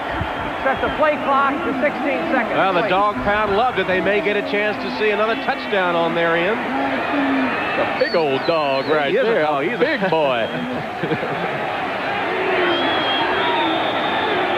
First down for the Browns at the 10-yard line of the Chiefs. They already lead 17-3. Mack upended but falls to the 5. He had the legs cut out from under him by Tracy Simeon. Took a swan dive to the 5-yard line. Kansas City a plus 39 over the last 2 seasons, the best in the NFL, and 3 costly turnovers. 2 negated a scoring opportunity, and once now has given Cleveland a golden opportunity. 4 turnovers by Kansas City.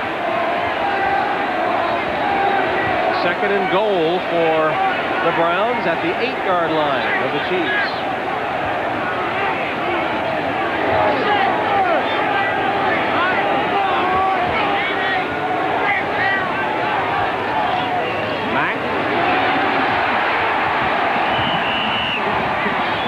the proverbial Mack truck. He's to the 3-yard line with Cherry and Porter finally slowing him down and putting the brakes on Kevin. This is the previous play that we saw Mack gain earlier. Looking for some of the officials in here. Larry Cirillo, our producer's on his. Oh, there he is, Larry. Oh, well, what do you think? Don't hit me. I have a striped shirt on, buddy. Hit the brown shirt. He was getting on Kevin Ross for a clip. I think he clipped him. Should have thrown his flag. 3rd and goal from the 3. Kevin Mack. Stacked up. Not allowed across the end zone. Kevin Porter hit him low and got some help high. It'll be 4th down. And Stover is making his way onto the field. Belichick, I'll say one thing for him. He doesn't feel the cold weather, at least acts like he doesn't.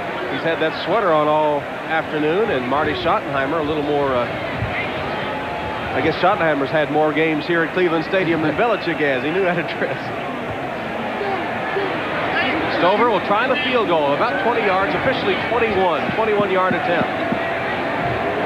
Watch Albert Lewis to the right of your screen on the outside. Kick blocking specialist. Doesn't even try here. And the field goal, the chip shot is good. So the Cleveland Browns take advantage of the turnover to get 3 more points.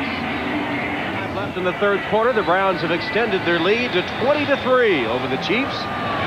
Kansas City's playoff hopes would suffer a blow with a defeat here at Cleveland Stadium today. Stratford from the 6. Stratford breaks a tackle and gets to the outside, then ducks out of bounds at the 44-yard line. Here's our Budweiser 10-minute ticker now to update you on the scores. The Raiders will not let up against the Bengals. Dallas 14-7, still leading the unblemished Redskins. Buffalo in a dogfight at New England. This is a surprise. Pittsburgh getting a 23-7 lead on the Houston Oilers. They must not like the bad weather. The Oilers that run and shoot, not geared to the rough weather, they say. We have a note here, too, that Jeff Hostetler has been hurt for the Giants, and Phil Simms is in at quarterback for the New York Giants. Joe, that's the first action Simms has seen all season, isn't it? That's right. Phil's been on ready the whole season. He wants to play, but not at Hostetler's expense of getting hurt. Chiefs need some points in a hurry. DeBerg's pass complete. Pete Holohan stopped by David Brandon. Well, we haven't seen Christian Okoye, and with the score like this, Joe, we're not likely to see him. It's a passing situation for Kansas City, trailing by 17 points. You think conditions are bad here? Even the camera cart gets stuck these days. Well, there's one of those big policemen giving us a push, helping us out at that kind of day at Cleveland Stadium. Look at that little push. There we go. Goes a long way. That big dog we saw in the end zone could have gotten it out of there, I'll tell you that. All by himself. 2nd and 5 for the Chiefs from the 49 of Kansas City. DeBerg rifles it complete to the 35-yard line to Tim Barnett. Barnett tackled by Newsom. And Barnett, the rookie from Jackson State, a 3rd-round draft choice, has developed quite a rapport with his quarterback, Steve DeBerg. In fact, they said that in a touchdown pass earlier this year against the Raiders, Barnett went back and asked DeBerg if he saw him, and DeBerg said, "No, but I knew you'd be there." That's the confidence DeBerg has in Barnett. That one for 16 yards. Kansas City first down at the Brown 33-yard line. DeBerg smashes the ball to the turf in disgust as Rich Baldinger, his right tackle, moved prematurely. Ball start, number 76, offense prior to the snap. 5 yards, still first down. We thought it was Baldinger, but they called it on Alt. Yeah, well, the 3rd. He could have called it on Baldinger also. Baldinger, the right tackle, move. What happens is the defense makes the offense move. The offense right now cannot hear. DeBerg's a little upset. The offensive line can't hear DeBerg. Maybe they are using a silent count. I don't hear DeBerg either, but both tackles reacted to some defensive movement. 1st and 15 now from the shotgun. That's the time left, 3rd quarter. Flips. Braggs. Sacks DeBerg.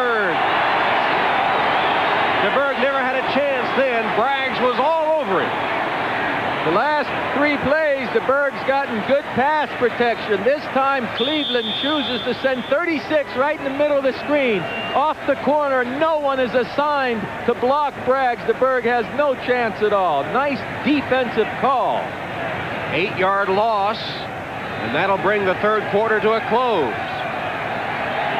Cleveland Browns bidding to upset the Kansas City Chiefs. 20-3 lead. We'll be back to Cleveland after this message from your local station. Hal Hunter, the offensive line coach of the Cleveland Browns, with his troops gathered around him. As we start the fourth quarter, and this has not been a good quarter for the Cleveland Browns of late. Cleveland in their last 3 losses have been in front entering the fourth quarter, only to squander the lead and lose to Cincinnati 23-21, to Philadelphia 32-30, and to Houston 28-24. They have a 17-point lead starting the fourth quarter here. DeBerg's pass wide open. The catch made by Stratford, and Torrey Stratford has a good gain on the play as we check in with Bob Costas. Tom, check this out. At Three Rivers Stadium in Pittsburgh, after Warren Williams' 1-yard touchdown run, the Steelers now lead Houston 23-7. Now, the 9-2 Oilers are a virtual lock to win the AFC Central. In fact, they clinch with another win. But they're thinking of overtaking the Bills for best record in the conference or holding off Denver for second-best record. So these defeats could be costly if, in fact, they lose. Indeed, Bob. Here's DeBerg throwing one intended for J.J. Burden, and off the mark as DeBerg hit the turf. And I wonder about the run and shoot in the cold weather. They say that's one of the problems with the run and shoot that Houston runs. Here are the stats through 3 quarters, with Cleveland having a decided edge, not only on the scoreboard, but in everything except time of possession. And who would have guessed that you would hold the powerful Chiefs to only 73 yards rushing? No way. That's amazing. I know the weather's been off, but you've got to give credit to this Cleveland Brown defense. This Brown defense has been marvelous all day long. And the Chiefs are going to go for it. 4th and 15. 4th and 15. DeBerg, catch made to the 20-yard line, and a Kansas City first down. Emil Harry went to one knee, caught it for 17 yards, and a clutch Kansas City first down play. Eric Turner covered Harry, but not until he had the first down. Well, in the secondary, they're all deeper than those 17 yards. They're going to react up on Harry, but not until he gets the first down. Turner was just a bit deep, the safety for the Browns that time, the rookie safety, I might add, and just got there a little late to prevent the first down pickup. Harry getting the start for Thomas has had a big day, and that could be the spark the Chiefs need.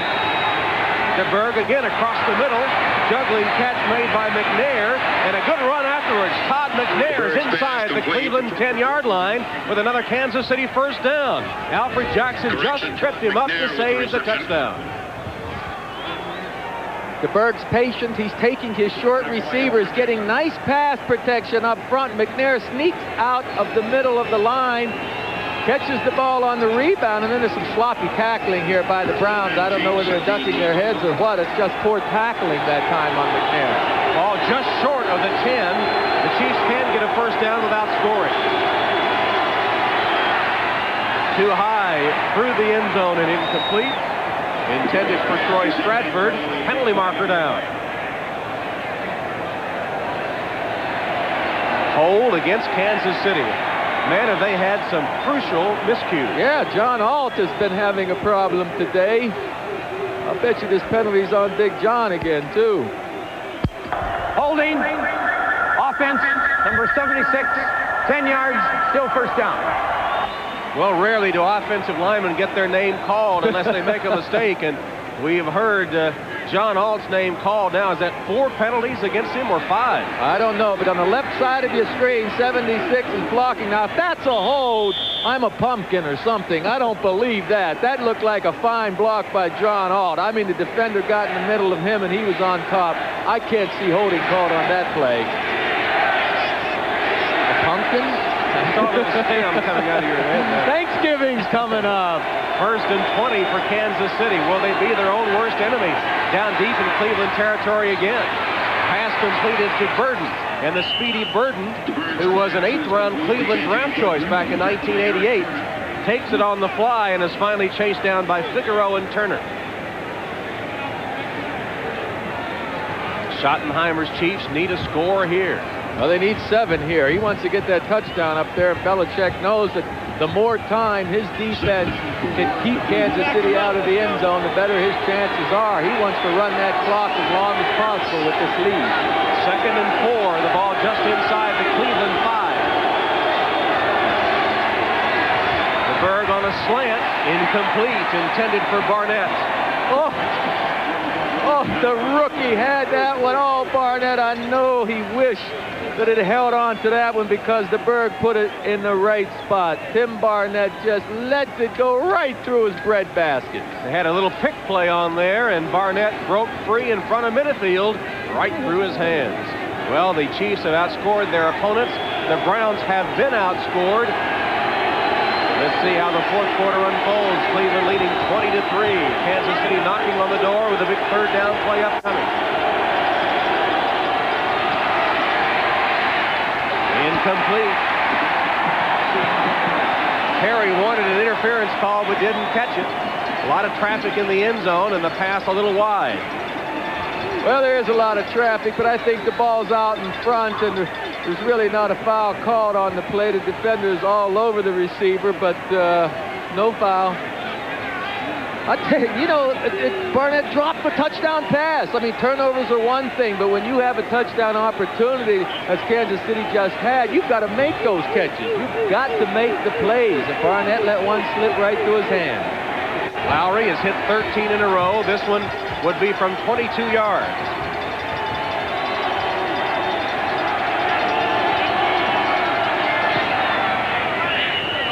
And it's good. Kansas City must settle for the field goal, though, and Cleveland still has a 20-6 lead. Well, things are rocking down in the dog pound because the Browns have a 20-6 lead. Lowry just hitting his 2nd field goal of the day. 12:03 left in the game.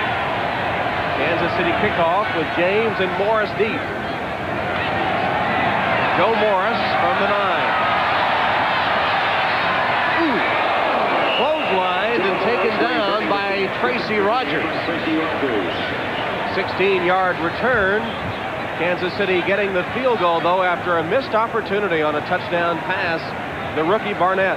Well, Tim Barnett on the right of your screen in the center, 82, has the ball delivered right to his midsection, and he just lets it get through his arms. I mean, you have got to make those kind of plays to get in the playoffs. How does DeBerg take that play? What's his reaction? Now we'll see if Cleveland starts to work on the clock a little bit. Barnett on the sideline, watching his defense. Try to stop the Browns and get the ball back. Kevin Mack spins his way to the 33-yard line, tackled by Chris Martin and others as the clock rolls inside 12 minutes, a 4-yard gain. Sure, right now the Kansas City defense must stop Mack and this offensive rushing attack. Cleveland would love to keep the ball on the ground to be able to keep the clock moving. With that 2-touchdown lead, it would be hard to overcome in short time. Right now, Mack and his mates must hold on to the ball, not have the turnover. Do not give it up with a fumble. 2nd and 6.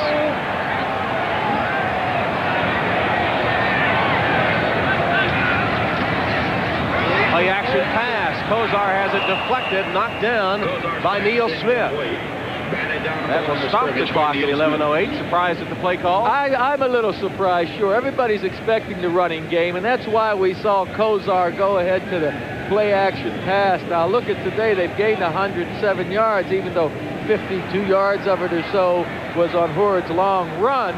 They still have stopped the clock. They've given Kansas City a break on this last play-action pass. Rather than sticking to the ground and running the clock, they threw the incompletion. Now, Kansas City did get a break. Now they must pass on 3rd and 6.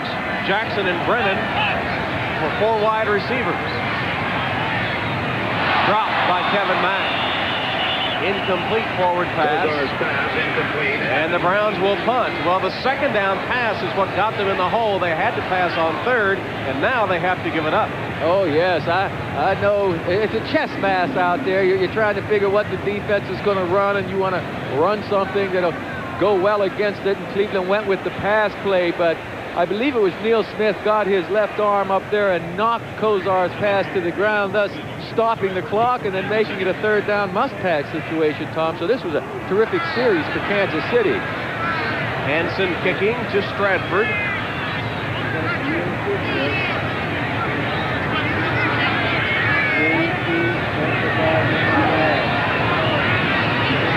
Pressure and a block punt. Oh, they're going to stop the play. The whistle blew, the play dead before the block. Lonnie Martz blocked it. It was recovered and taken in, but it's going to be delay a game. Delay a game on the offensive team prior to the snap. Fourth down. What a huge break for the Cleveland Browns. Oh, that is a tremendous break. Awful deflating for Coach Schottenheimer. But here you see in the center of the line that Kansas City rush gets some pressure up there.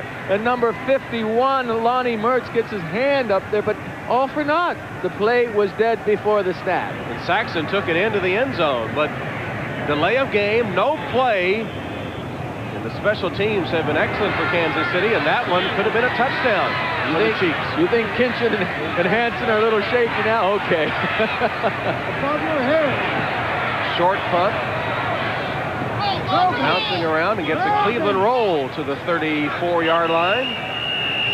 Kansas City will get it back, still trailing by 14. Today, there he is on the field right now because the Chiefs must go to the passing game. And here's DeBerg completing it. About a 9-yard gain, the pass complete to Emil Harry. 64,000 hearty souls, we're told, on hand today for this game. I got to take my hat off to these Cleveland fans, man. They come out in weather like this to support their team. That's terrific, man. They have a great group of fans here in Cleveland. Wonderful tradition. Second down, the hurry-up offense for Kansas City, and one of the Browns just scrambling back to prevent from being offside. It was Clay Matthews. DeBerg's pass intended for J.J. Burden, who had come back to the football and was open, and DeBerg sailed it over his head. It'll bring up third down. Clay Matthews with his hustle. Watch you jump offside, slip and fall, get back up, has the presence of mind to keep trying to get back over that line of scrimmage, and then the ball snapped later. DeBerg chose the right receiver that time, just had an overthrow. We talked to Clay Matthews yesterday, one of the original free spirits in his 14th year out of Southern Cal. 73 yards rushing for Kansas City. Couldn't get it going early, and now have had to go to the pass. It's third down and 2. DeBerg off the hand of Todd McNair and incomplete. Schottenheimer says go for it. He went for it on 4th and 15 the last time they had the ball. Or did he say kick it? I think he said punt it. He didn't like what he saw out there. That 3 plays didn't use a lot of time on the clock. There's still 10 minutes and 8 left in the quarter. Now McNair, I don't know whether that ball was so far out in front he couldn't hold it. It looked like DeBerg put the ball in the perfect position for McNair to make the catch. They went for it on 4th and 15, but they don't go for it on 4th and 2. Is field position the difference? You bet. That's the whole thing right now. If you don't make it on 4th and 2, then forget about it. Slaughter and James are deep twin safeties. Low snap to Barker, who gets it away. Slaughter. Oh, you can hear the leather popping down there as Slaughter taken down at the 30-yard line. Kevin Porter made a strong tackle on Webster Slaughter, and the Chiefs trailing by 14. Art Modell's Cleveland Browns lead the Kansas City Chiefs 20-6. First down for Cleveland. Kevin Mack bangs out a couple of yards before he's tackled by Neil Smith. Actually a 3-yard gain. Coming up next, the Bears hosting the Dolphins. That should be interesting weather for the Miami team, having to go up to Chicago where it's snowing to take on the Bears. That'll be coming up next, the second half of our doubleheader here on NBC. Bernie Kosar, I don't think he's going to put it in the air this time. Oh, man, I would think so. I was surprised they did the last time on 2nd down, 2nd and 5. But right now, you want to keep that clock going, rely on your defense. You still have a 2-touchdown lead. Use up as much of the clock as possible, and that means running the football. On 2nd and 7. Kevin Mack again. Kevin Mack, the ball carrier. To the 36-yard line, a gain of 2.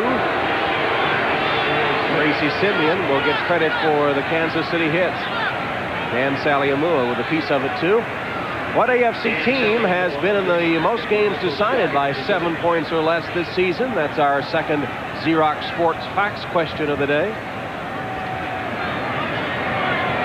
Hey, you know, I heard a smattering of boos throughout the stadium there, Tom, on that second running play by the Browns. I tell you, I would still be surprised to see Kosar throw a pass here. I'd still keep the ball on the ground. Well, Mack is out of the game. We have 4 wide receivers and Kosar in the shotgun, so expect a pass. And here it is. Kosar chased, scrambles and completes it to Langhorne, who dives close to the first down, just a bit short, I think. Eric Everett managed to trip him up. Langhorne dived forward and came up just about half a yard short of the first down.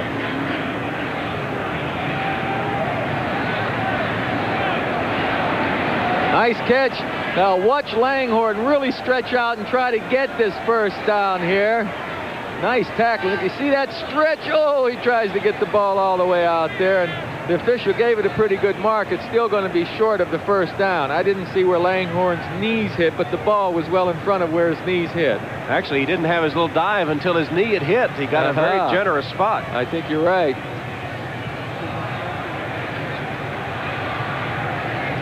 Well, do you go for it on 4th down here with a 14-point lead? No, you don't. You punt the football if it's not a first down. Why? Because the Kansas City offense hasn't done much so far. The defense for the Browns has been playing well, so Belichick, I would be surprised if Coach Belichick goes for it on 4th down. And he already has his punter, Brian Hansen, on the field. See, that's why I'd have been surprised had it. I knew there was a reason. Number 11, they're going to punt it. Did you ever consider coaching? Oh, sure, I considered coaching. How long? Not very long, no. I tell you, I had a great opportunity to work under Weeb Eubank, Hall of Fame coach, and Paul Bear Brown at Alabama, and I watched how those guys work, the hours they put in, and I knew I couldn't be that dedicated. Hansen will punt for Cleveland. Clock shows 7 minutes and 50 seconds. And the Browns with a 14-point lead. Kansas City is going to come after it. They had a block nullified last possession. Here they come. Hansen gets it away. Stratford at the 30. Takes it back to the 35 and just across before he's tackled by the Cleveland Browns.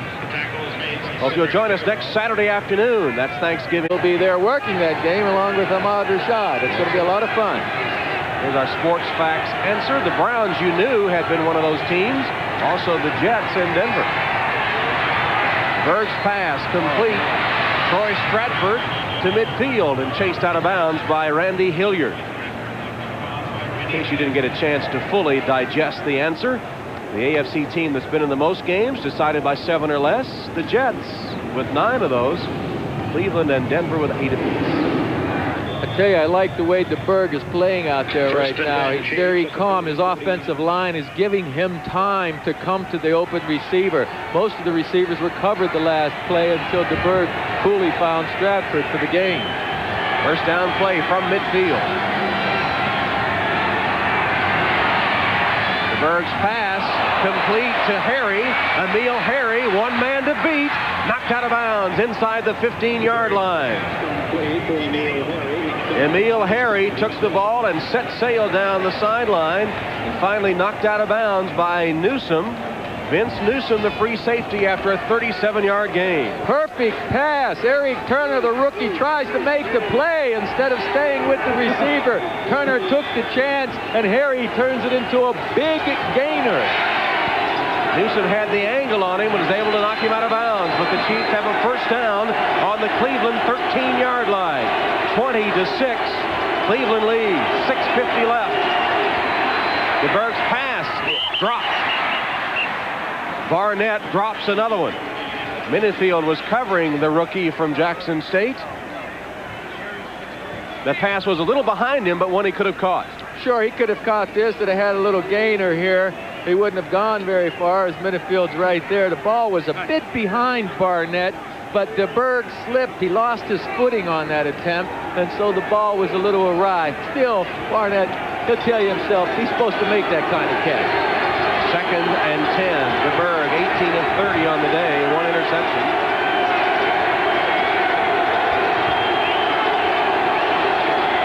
Draw play, McNair. Todd McNair made a pretty good run out of something that didn't look like it had much potential.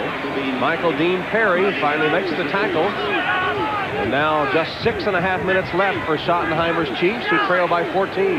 Well, you know, I don't know whether Schottenheimer's signaling 4 down zone or for the number of a play, but Kansas City cannot settle for a field goal. They have 2 downs to get it in the end zone.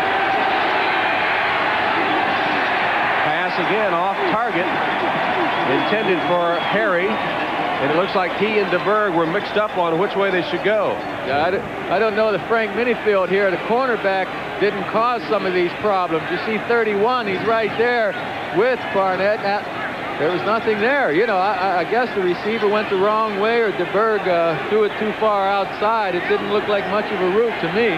Barnett and Harry both in the end zone, closest to Barnett, and now it's 4th down. 4th down, 5 yards to go. This is the ball game. Kansas City must convert here to have any chance.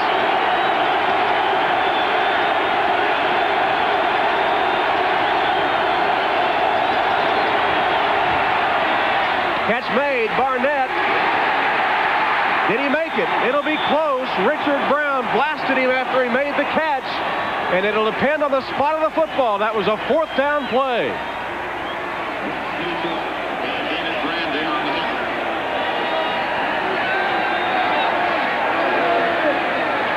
Barnett makes the catch. Does he try to get upfield as soon as he makes it? He took a lateral. You know, he kind of went across field in that 1st or 2nd step. It's going to be close. I don't know whether they made it or not, but it seemed like had he broken upfield as soon as he caught the ball, he would have had the 1st down clearly. Another rookie mistake. He took a step to try to get outside when he should have just forward momentum carried him to the 1st down. Here's the measurement, and it's short. The Browns take over. Short by a couple of feet. Just a little bit. Just enough for Belichick's Browns and too short for Schottenheimer. That little move made the difference. He gave ground to try to get outside instead of ducking straight ahead. He would have had the 1st down. Sure, right here, as soon as he gets the ball, boom. Now when you get the ground, turn upfield. Instead, he continues on across the field, short of the 1st down. Barnett dropped a potential touchdown pass, made the wrong move on what would have been a 1st down play for Kansas City. And the Chiefs' hopes looking dim now, trailing by 14, and just over 6 minutes left, 6:03. Fumble in the end zone. Kosar falls on it. That's a safety. Well, the Chiefs aren't dead yet. Recovered in the end zone by Bernie Kosar. Kosar tried to handle it to Mack. The ball came squirting free. Kosar falls on it for the safety. Covered by Albert Lewis there. 2 points for the Chiefs, who will get the ball on a free kick. Well, let's see if we can find out why the ball was fumbled. Oops, the ball hit Mack up around his shoulder pad. Appeared to be a high handoff rather than down and around the gut area. It hit Mack high. Kosar quickly got on it, but the Browns are going to lose 2 points here, plus they're going to have to kick the ball back to Kansas City from their own 20-yard line. I don't think you can fault Mack on that fumble. The ball did appear to hit Mack up high in the chest, and Mr. Modell is wondering what else can go wrong. We've lost 3 in a row, 3 heartbreakers late in the game, and now this is getting turned around again. Well, Schottenheimer's Chiefs took the mandatory 8 count, but not counted out yet. I like that, the mandatory 8 count. Holyfield took a mandatory last night too, boy, and he was glad he got it. Well, here's the way the Cleveland bench reacted to the missed handoff and the safety. Could have been worse, you know, if Kosar hadn't fallen on the ball. There were Chiefs all around it. They could have had a touchdown. That's right. Instead, it's just 2 points and a 20-8 lead for Cleveland. And Hansen to punt. 3 ticks under 6 minutes left on the clock. This is the free kick. Hansen will punt it. Stratford deepest for Kansas City. Good high kick by Hansen. Stratford from the 32. Troy Stratford ducks to the outside, turns the corner at midfield and run out of bounds in Cleveland territory. Chased out of bounds by Eric Turner. As we invite you to join us tonight on NBC with the fun big leading 20-8. Kansas City with a first down at the Cleveland 48-yard line. DeBerg has McNair in the flat. Todd McNair will duck out of bounds after he gained about 7 yards. Randy Hilliard knocked him out of bounds. Officially a gain of 8. Update on the scores for you. Dallas is going to hand Washington perhaps the Redskins' first defeat. New England is leading Buffalo. It's been a day of upsets in the NFL. Pittsburgh over Houston. Tampa Bay tied the Giants. And here, Cleveland leading Kansas City. Penalty marker down on that deflected and incomplete pass. Clay Matthews putting the rush on DeBerg. Penalty against Kansas City.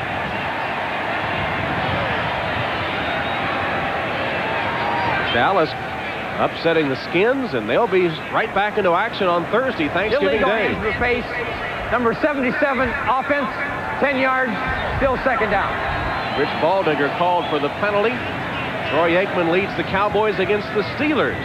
3:30 Eastern Time, Thanksgiving Day. And the Dallas Cowboys could hand the Redskins their first defeat of the season. They're leading at RFK by 2 touchdowns. That's the 8th penalty against Kansas City for 65 yards today.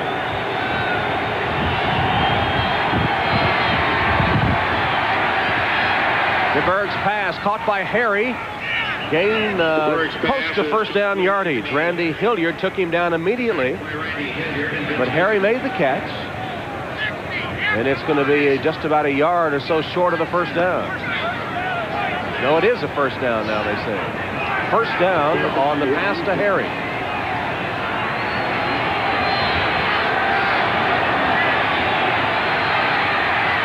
Short pass again across the middle. DeBerg completes it to Stratford, who is immediately covered by Newsom. Clock continues to run, approaching 4.5 minutes. Emil Harry's had a big day, starting in place of the injured Rob Thomas. 7 catches, 110 yards. Just returned from injured reserve last week against Denver.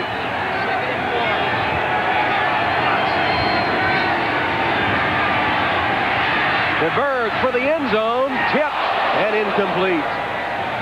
J.J. Burton, the intended receiver on that DeBerg aerial. Stops the clock at 4:12. DeBerg's getting good pass protection from his line. I don't expect Cleveland to pull any blitzes here to try and get extra pressure on DeBerg right now. That'd be taking a chance of giving up a big gainer quickly. You still want to make Kansas City and DeBerg throw short, keep the ball short, make them use the clock. There's 4 minutes and 12 seconds left. Cleveland doesn't want to give up the quick score. It's 3rd and 4 for DeBerg.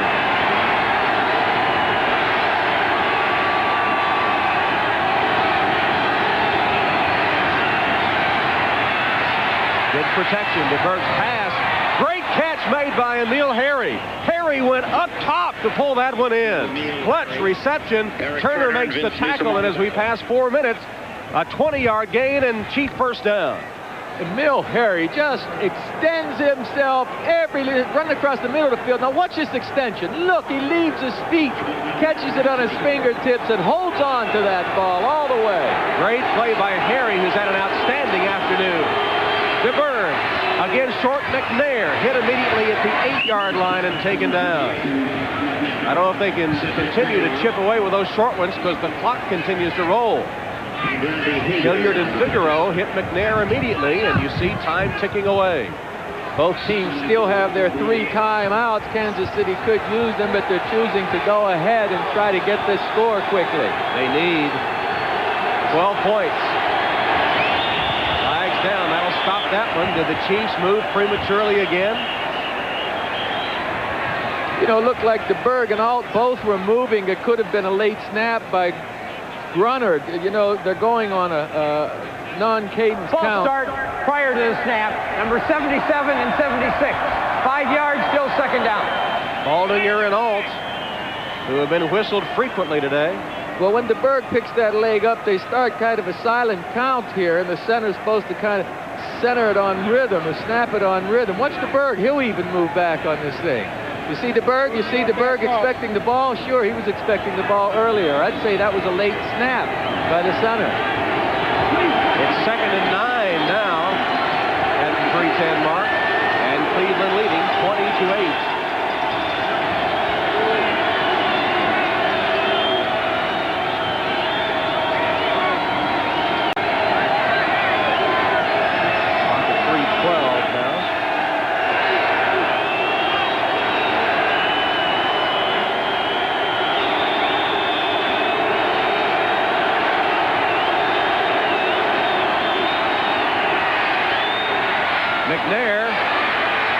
McNair blasted down at the 5-yard line.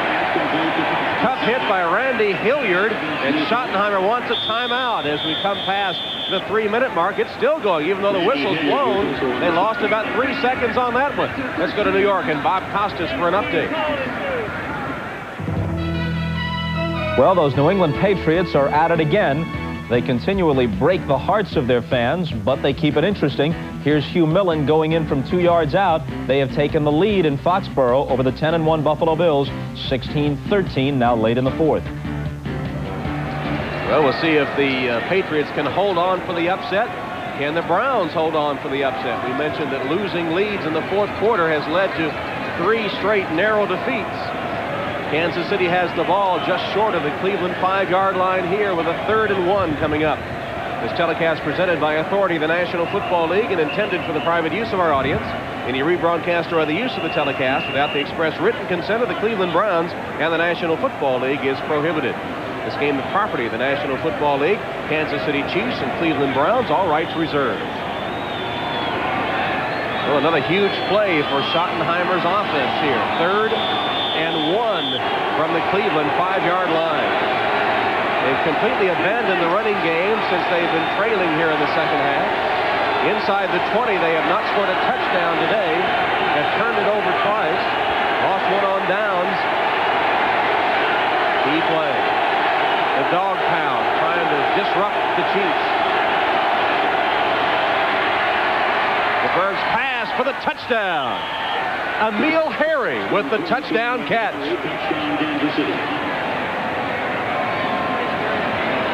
Second touchdown reception of the year for Emil Harry as he beat Brandon and Turner for the score. Oh, DeBerg put the ball to the outside. You see Harry has 2 defenders on him. Brandon Turner never really gets into view, but DeBerg put the ball in the perfect spot. Once again, credit Harry, but credit that offensive line, 2 of these Kansas City Chiefs, for giving DeBerg time to pass in a must-pass situation. Emil Harry, 10 receptions, 138 yards, 1 touchdown, and he keeps Kansas City's hopes alive. Lowry for the extra point. Perfect on 26 attempts this year. There's Emil Harry. Harry in his 5th year out of Stanford. He's had a great afternoon. Formerly caught passes from John Elway his first 2 years with the Cardinals.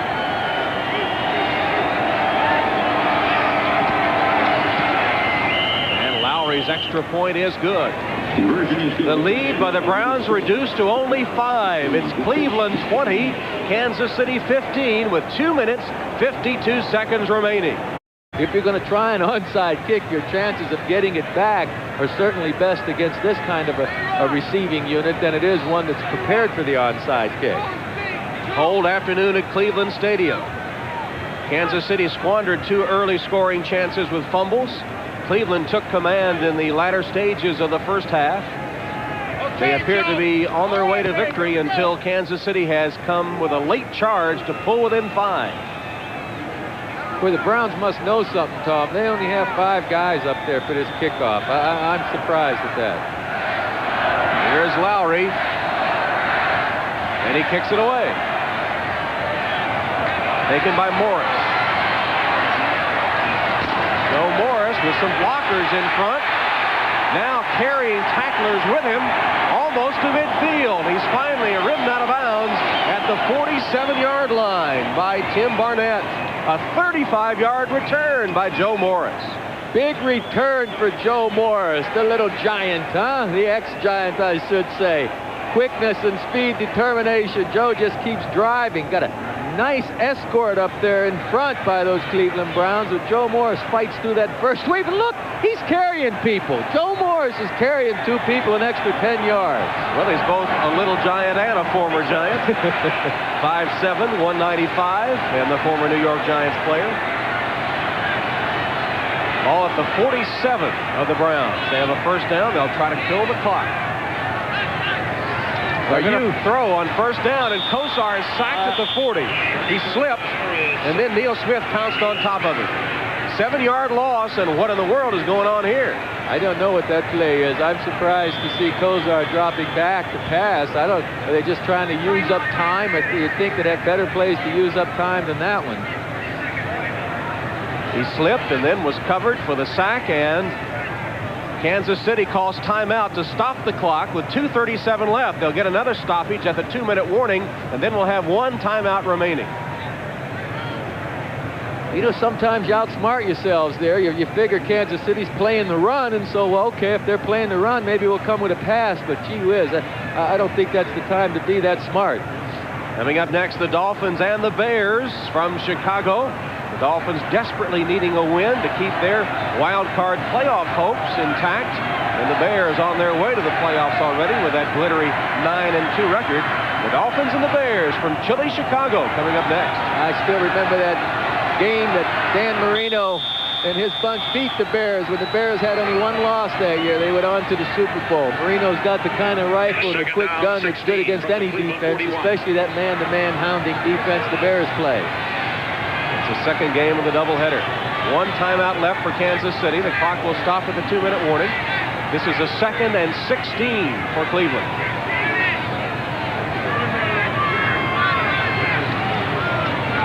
Joe Morris. Oh, he almost broke it. Still a good run by Morris back to midfield where Derek Thomas trips him up.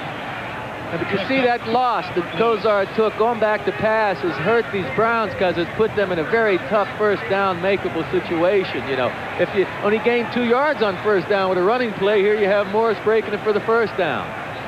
And another timeout has been called, so Kansas City spends its final timeout with 2.5 minutes left. You know, Derek Thomas made that tackle, but Cleveland has negated the great Kansas City pass rusher today.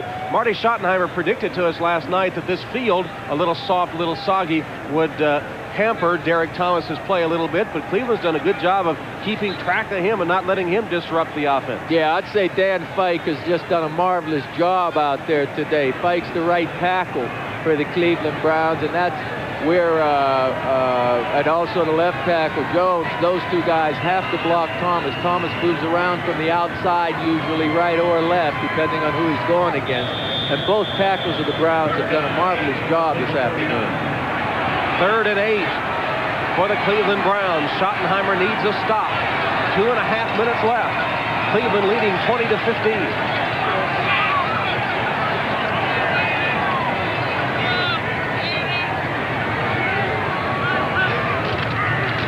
Morris. Hit and driven back short of the first down. Deron Cherry, leading tackler for the Chiefs, coming up from the safety spot to prevent Morris from gaining first down yardage. Give him a 4-yard gain. And it brings up 4th down. That's Arthur Cox, the reserve tight end acquired this week by the Cleveland Browns, limping to the sideline. That'll bring us to the 2-minute warning. 2 minutes left in the game. Cleveland clinging to a 5-point lead. Alcoa presents. 2 minutes left in the game. Browns leading by 5. It's 4th down, and Cleveland will punt. Hansen in punt formation. Stratford is deep for Kansas City. Remember, they're adept at blocking punts. They're going to come right here after Hansen. Albert Lewis split wide to the left. Watch him. And Cleveland will take a 5-yard penalty. Timeout, Cleveland. That's their first team timeout. Well, they took the timeout instead. I thought they were going to take the delay of game. Well, they could have taken the delay of game as opposed to the timeout, but Clay Matthews, the fullback in punt formation, saw a strange-looking configuration of Kansas City Chiefs, didn't like the way his team was set up to block it, so he smartly called timeout. Was the position of Albert Lewis in question there, the punt blocking specialist with those 10 career block punts? Well, he's certainly one of them, but what Kansas City did was take their defensive safety out of the play up. They brought him up to cover one of the wide receivers. You see number 57 in the center of the screen. He's looking things over, and he doesn't like what he sees. Kansas City stacked to the right there. They're outnumbering the blockers, so Matthews called a timeout. 14 years this man's been out there, huh? What a great player he's been. I don't use the word great a lot, but I think this guy's been great. Just acquired a new car, a 66 Mustang. He said he towed a new car. Towed it right to the body shop, he said. Living in California, didn't realize rust could do so much damage here. Let's see if the Chiefs can block the punt. They had a blocked punt nullified by penalty earlier. Hansen gets it away. Stratford lets it bounce, and it dies in its tracks. Picked up by one of the Kansas City Chiefs. I think maybe a Chief had touched it, and he knew it was a live ball, or did he just try to run with it? Well, he tried to run with it. Cleveland Brown had touched it, but it wasn't blown dead, so Stratford knew he couldn't make a mistake. Once the punting team touches it, if the ball's still alive, you can pick it up, run with it, fumble it. You're going to get it back where that punting team first touched it. Well, the Kansas City Chiefs have a long ways to go. They'll start this drive deep in their own territory at their own 11-yard line, trailing 20-15. A minute 50 left, and Kansas City with no timeouts remaining.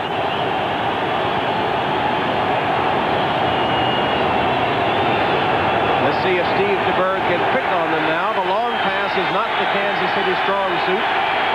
They've got 4 wide receivers: Harry, Barnett, Burden, and Stratford. Short pass complete. Oh, you need to get out of bounds. Stratford stopped in the middle of the field, and the clock continues to tick. Only a 7-yard gain. That won't get it done. The offensive line has to do a great job here. I mean, a very good job right now.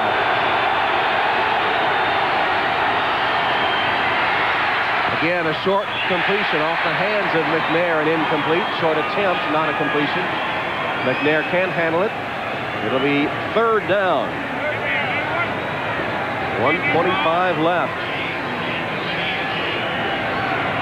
Well, you like your shape or your position if you're Coach Belichick right now. The opposition's out of timeouts. They're on their own 14, 16-yard line or so. They have a long way to march. What you want to do defensively is not give up the sideline, the deep out stuff. You try to funnel the receivers toward the middle of the field, inside, to keep the clock running.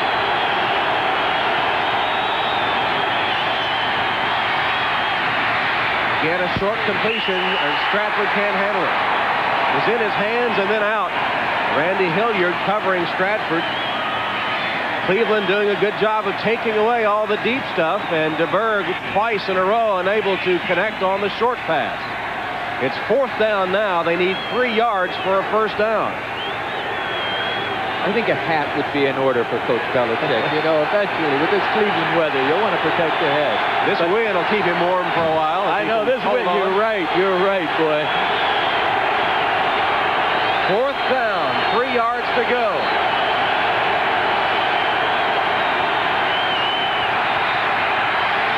Complete to the 30-yard line, and Neil Harry with another clutch reception. Schottenheimer says, throw it to the ground and stop the clock. And DeBerg does just that, and I think he caught the Browns offside to boot. Penalty marker down.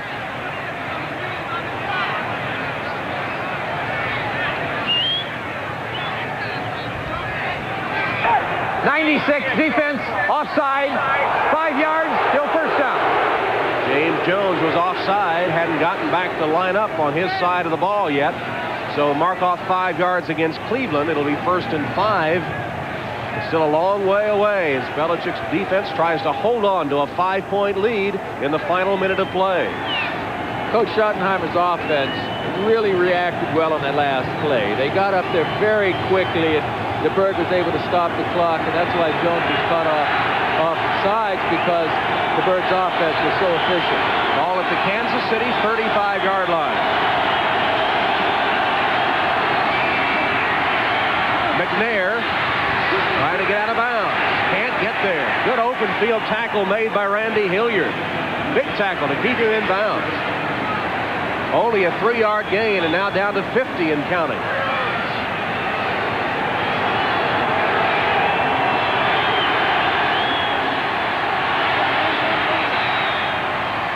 Off the hand of Barnett. DeBerg delivered before Barnett had turned. He turned, the ball was there, and he couldn't hold on. Defended by Frank Minifield.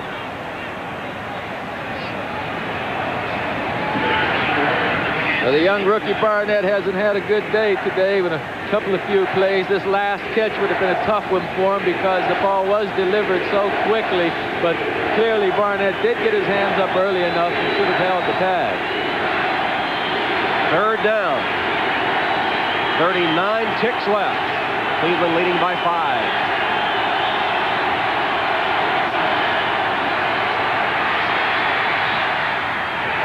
Short pass to Stratford. It will be enough for a 1st down. Now inside 30 seconds. Eric Turner tackling Stratford after the short gain. And DeBerg kills the clock with that incompletion. 24 seconds left. Thanks to our teammates today, spotters John Betchkel and Jeff Fenner, and stats David Clancy. Been a cold afternoon at Cleveland, and doubly cold for Marty Schottenheimer and his Chiefs as they should lose this one.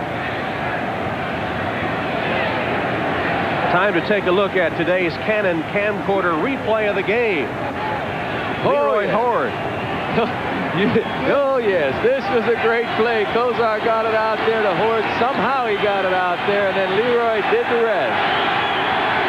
Stayed inbounds all the way down the sideline, carried it home for the touchdown. 71 yards. That's our Canon camcorder replay of the game.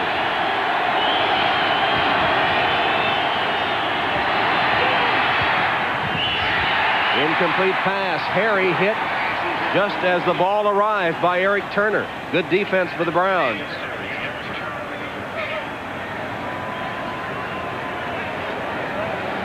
It'll bring up a 3rd down for Kansas City as we take a look at our MVP. The employee owners of Avis salute our game MVP, Leroy Horde of the Cleveland Browns, as the winner of the We Try Harder Award. Avis, official car company of the NFL.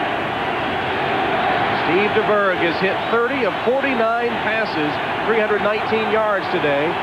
But he needs one here for a last-ditch Kansas City try. 20 seconds left on the 3rd down play. DeBerg throws it far downfield. He's got 3 receivers around it. That Hail Mary pass is intercepted.